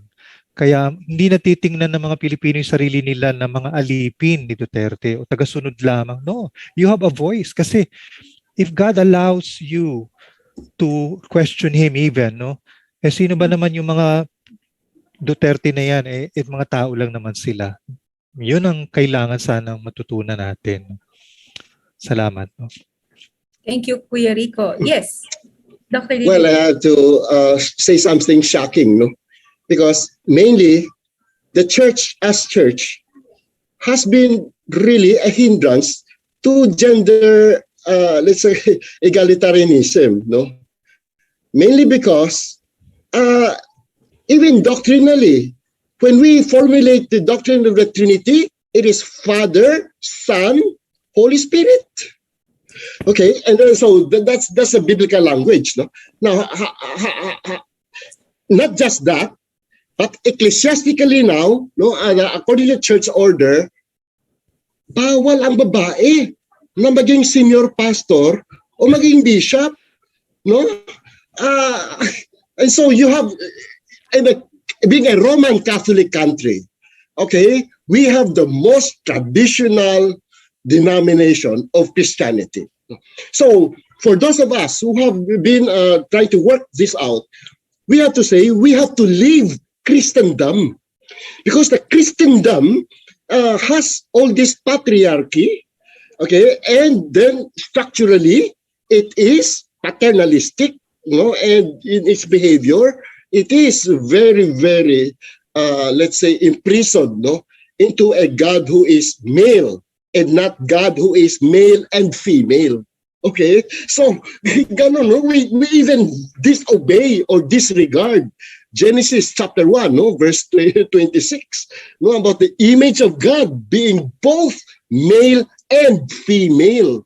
So hanggang doon lang, patay na, no, dahil ang ating Kristyanismo, ang ating faith ay may pagkukulang.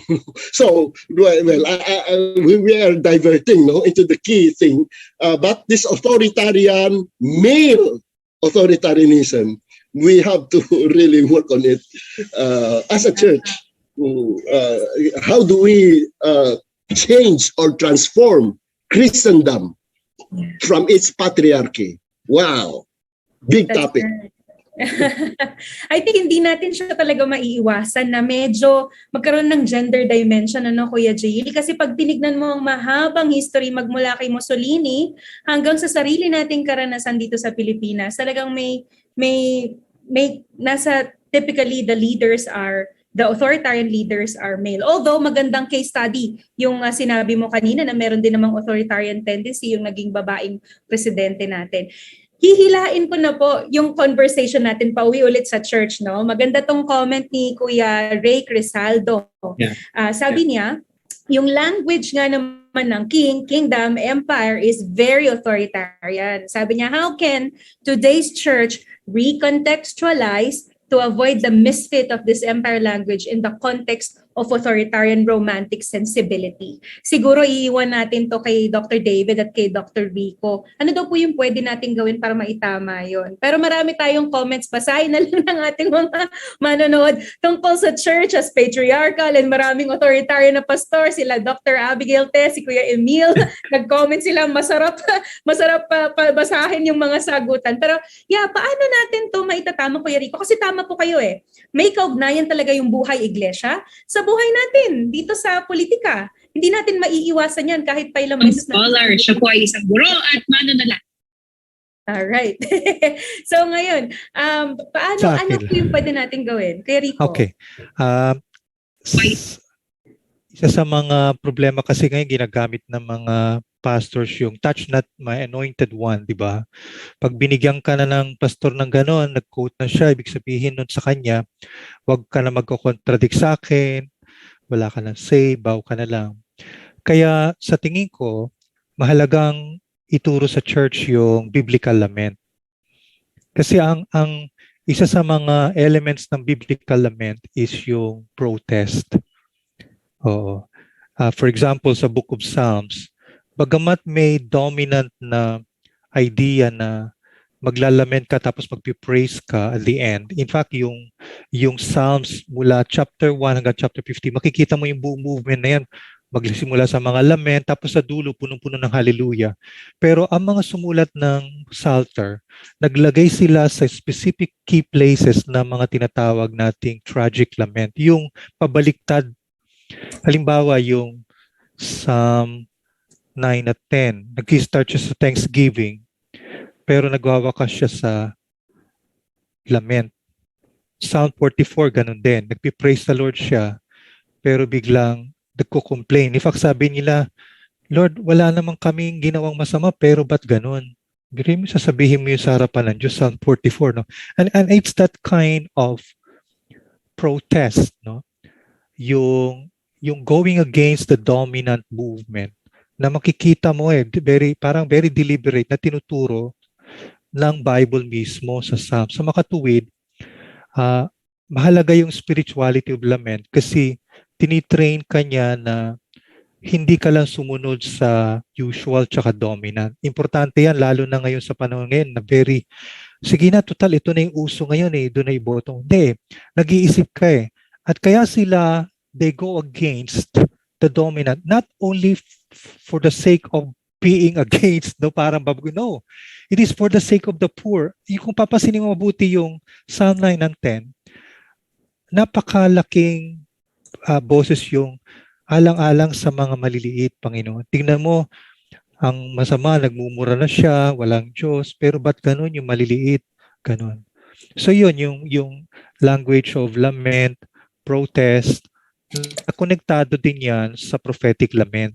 Yung pagka yung mga prophets na they are speaking against the kings na, konektado rin yun sa paglalament nila sa presensya ng Diyos. No? At kaya ganito po ang church natin ngayon kasi ang alam lang natin, kadalasan ay praise, thanksgiving. Kahit na ang dami na naghihirap. Halimbawa, umattend ako ng isang church.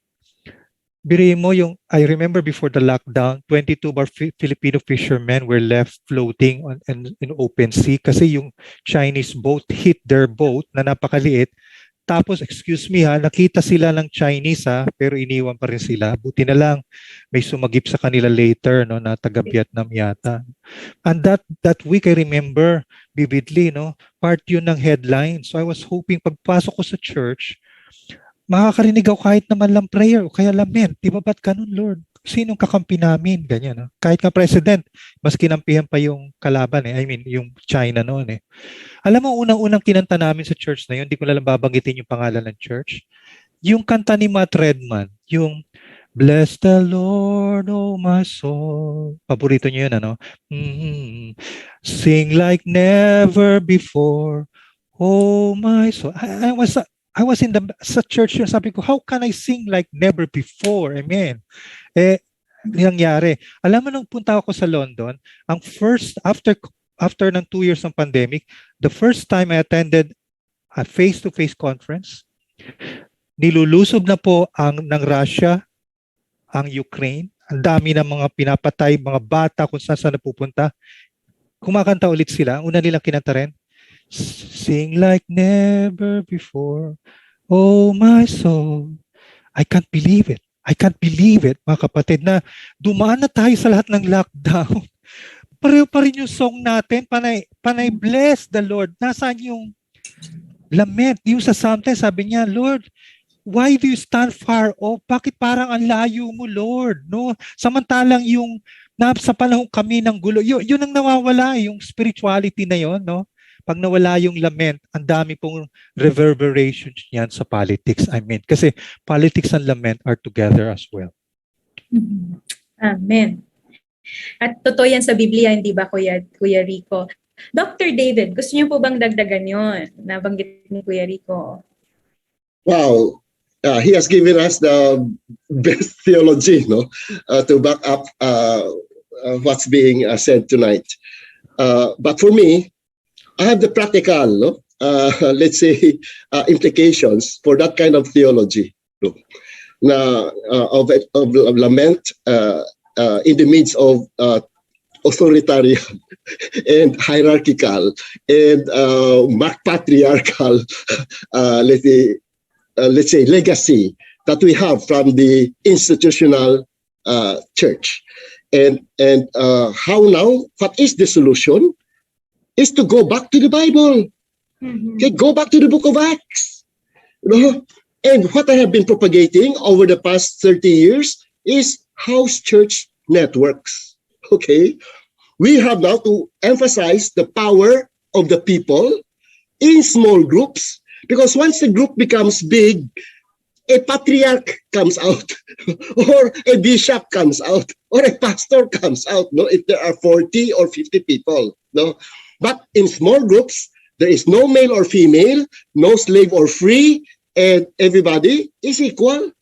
No, everyone can participate, no, in expressing what you have, so you can pray together and share your life together and share bread together, no, in small groups, in your house, and make your house a church, a house of prayer and evangelism and social action and social and political involvement, no. So ganon, ano. Ngayon, ayun ang struktura, no, na binigay ni Jethro kay Moses. Hindi ikaw, Moses, no, ang Supreme Court, no, kailangan ang nagde-decide ay ang mga leaders of 10, no, 10 families ay isang grupo yun, may leader yan.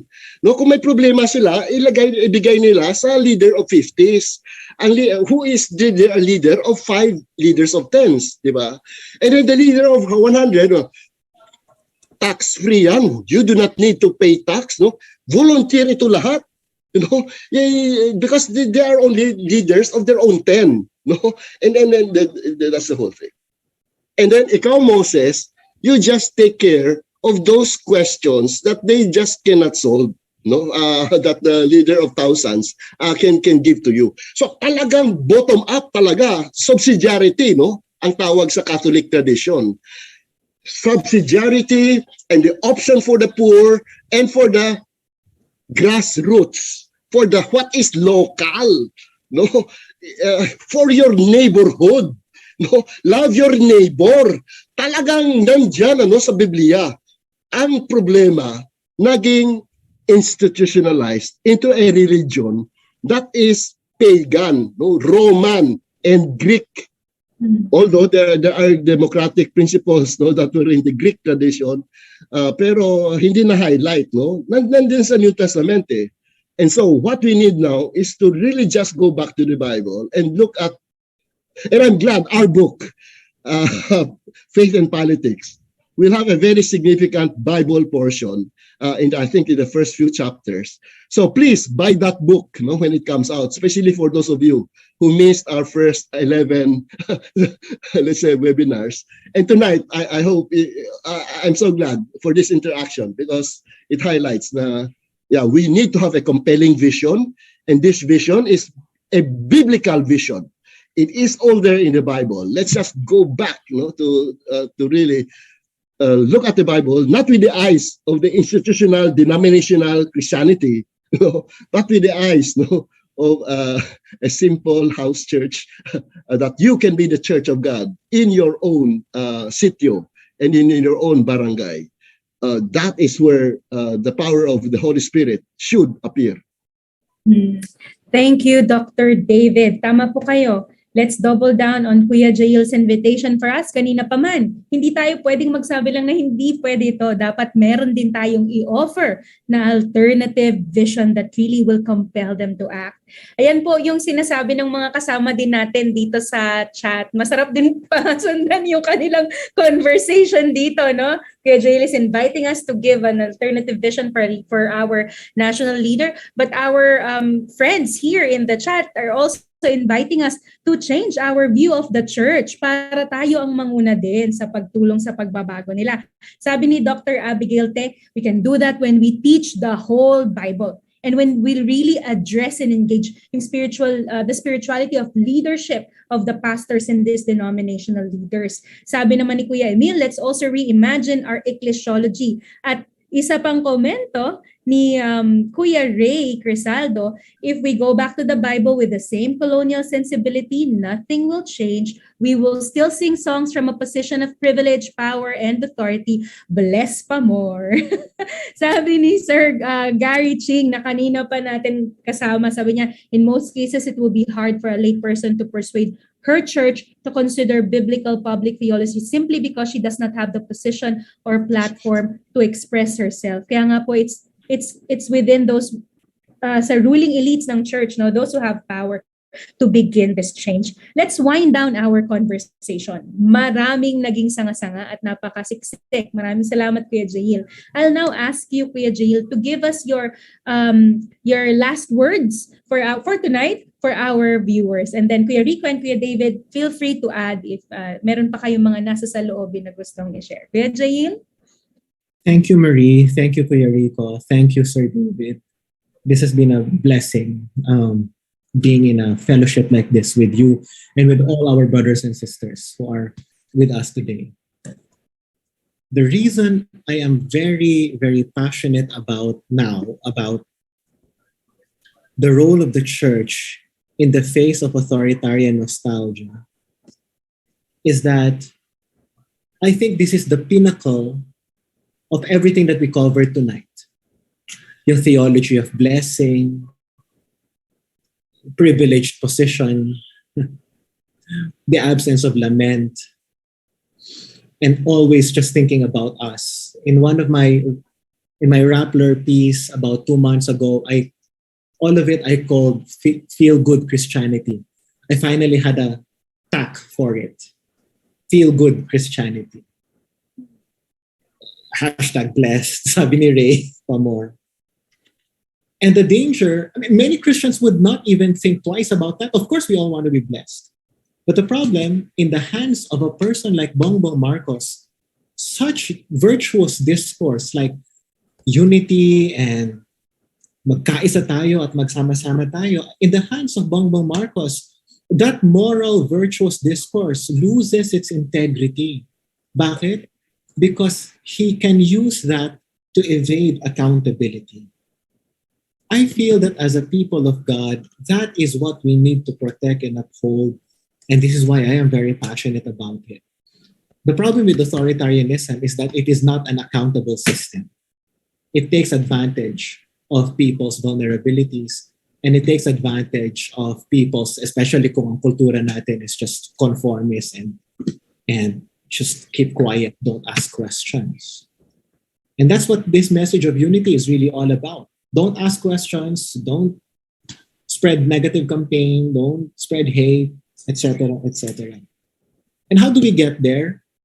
Yun yung tanong ni Brother Ray kanina eh. How do we foster these conversations beyond our sphere? And it's a question that I feel that we should keep asking ourselves. It's a question that I always get from Pastor Ray.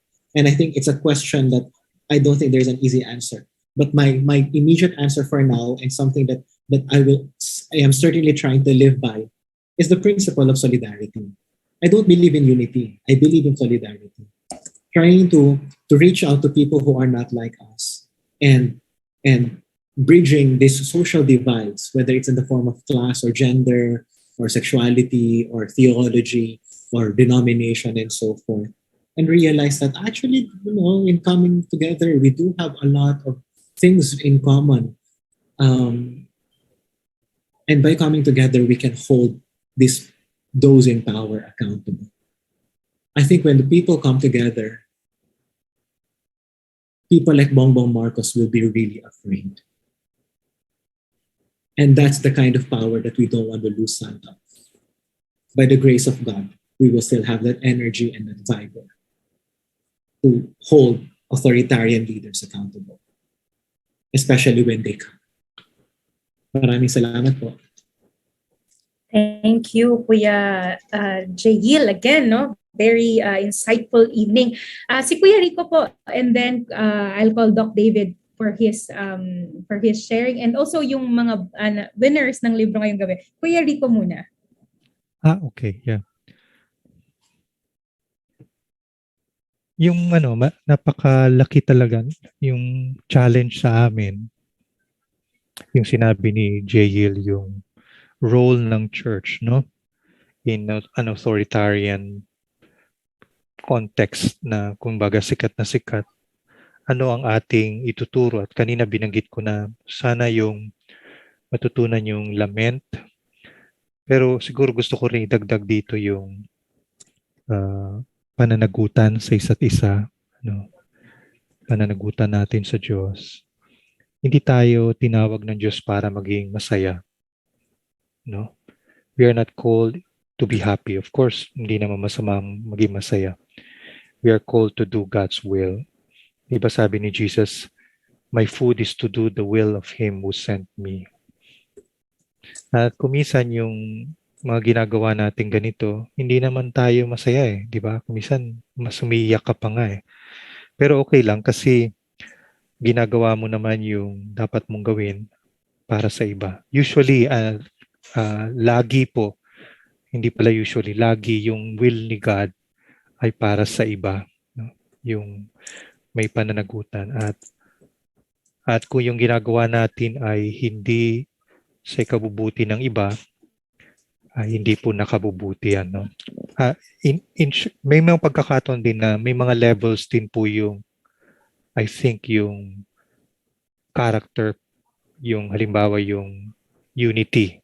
Unity ba ang pinakamahalaga? Or paano naman halimbawa yung kapakanan ng iba? Kaya kung minsan, hindi porkit tawag ka na ng tawag ng unity, no? Masaya-masaya nga sa lahat ng mga tao. Pero yung bang kalooban ng Diyos, hindi yun eh. Si Jesus, tinawag ba niyang unity lahat? Pinatay pa nga siya eh, di ba? Hindi niya na-unite yung mga tao kasi marami po siyang nakagalit dahil sa ginawa niya ang kalooban ng Diyos. Yun din kumisa sa buhay natin, nakahanda rin ba tayo na i-persecute tayo, no? Para lang magawa natin ang kalooban ng Diyos. Salamat po.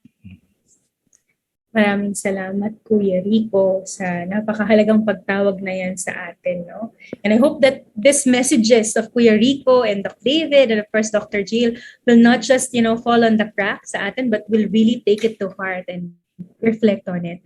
Dr. David, kayo naman po para sa inyong huling mensahe, and of course, para i-announce kung sino ang mga nag-commit ng libro ngayong gabing ito. Dr. David.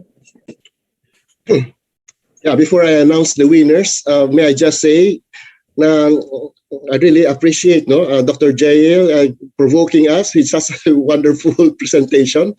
And I'm glad you ended up with a solution, very clear. What we need is a compelling vision to really get rid of this authoritarian nostalgia and even all the fake news and historical revisionism that's gone on.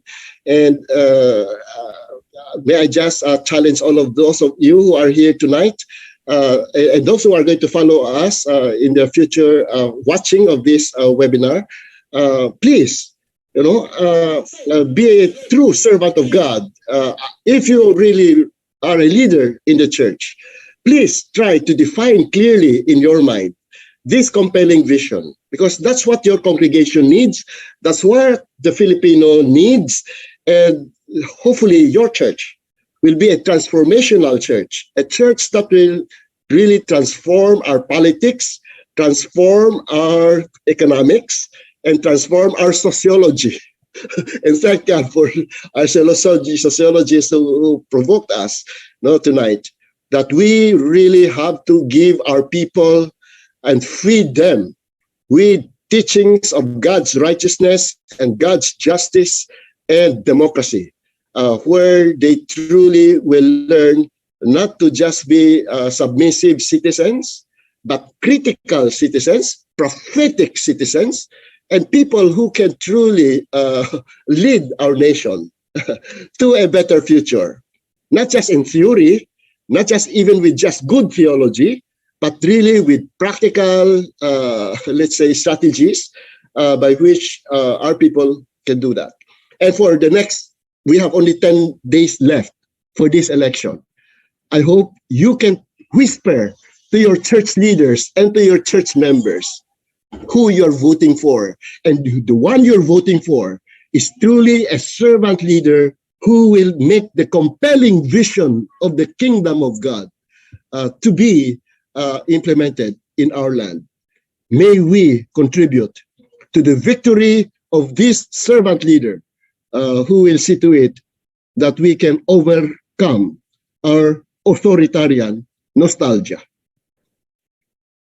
Now, I hope that challenge is good enough for all of us. And now for the two books that we would like to award, the two people who were most provocative in the questions and interactions that they have. The first one was read by Ate Joy, Dr. Joy, and that is Mary Racelis. Thank you for that very insightful question that provoked us to really even question the patriarchal nature of our nostalgia. And then the second is mainly on the chat. It is Emil Jonathan Soriano for really showing forth that we've got, how do we get rid of our patriarchy and our hierarchy in our churches. Thank you for your questions. For the rest, wonderful questions. I really appreciate your presenting this also to us. But hopefully next week you'll have a chance to win. But for now, we just have to choose only two, and these are the two who got it. Thank you. Thank you, Dr. David. So congratulations po kay Prof. Mary. Papadala na lang ng Isaac once dumating yung mga libro natin sa Langham. At of course kay Kuya Emil, meron pang isang book for Kuya Emil, but yes, we'll give you this book tonight.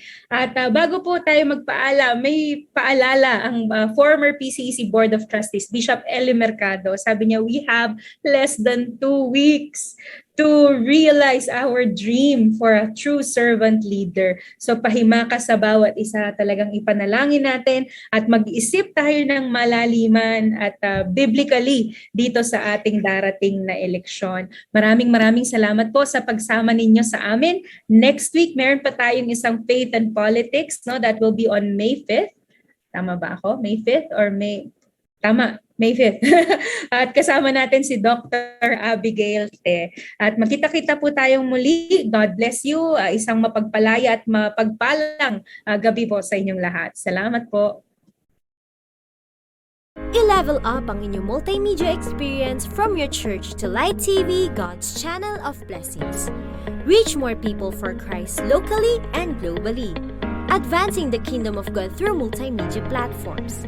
I-broadcast na ang inyong audio and video content sa Light TV for free. Reaching millions of TV audiences mula sa digital free TV ng Mega Manila, cable TV nationwide, hanggang sa digital platforms worldwide. Broadcast your ready-to-air TV shows tulad ng talk show, anniversary, preachings at iba pa. Ipalabas ang inyong mga likhang short video clips tulad ng Christian music videos at inspirational videos for free. I-promote ang inyong church events, conferences and webinars, prayer meetings, church services, advocacies at iba pa for free. At kung ikaw ay pastor or church leader or kahit youth leader, be one of our guest speakers para sa ating Daily Devotion TV show. Ano pang hinihintay mo? Join our media mission journey and partner with us today. And let us all bring people to Christ and be like Christ. Para sa iba pang mga detalye, set a virtual meeting with Miss Jinky Reyes, 0933-359-5039 or mag-email sa marketing@lighttv.ph. Kahit may pandemya, kasama ang mga churches and Christian organization from Body of Christ na aabutin ng mga kaluluwa katuwang ang Christian Media Pillar. Light TV, God's channel of blessings.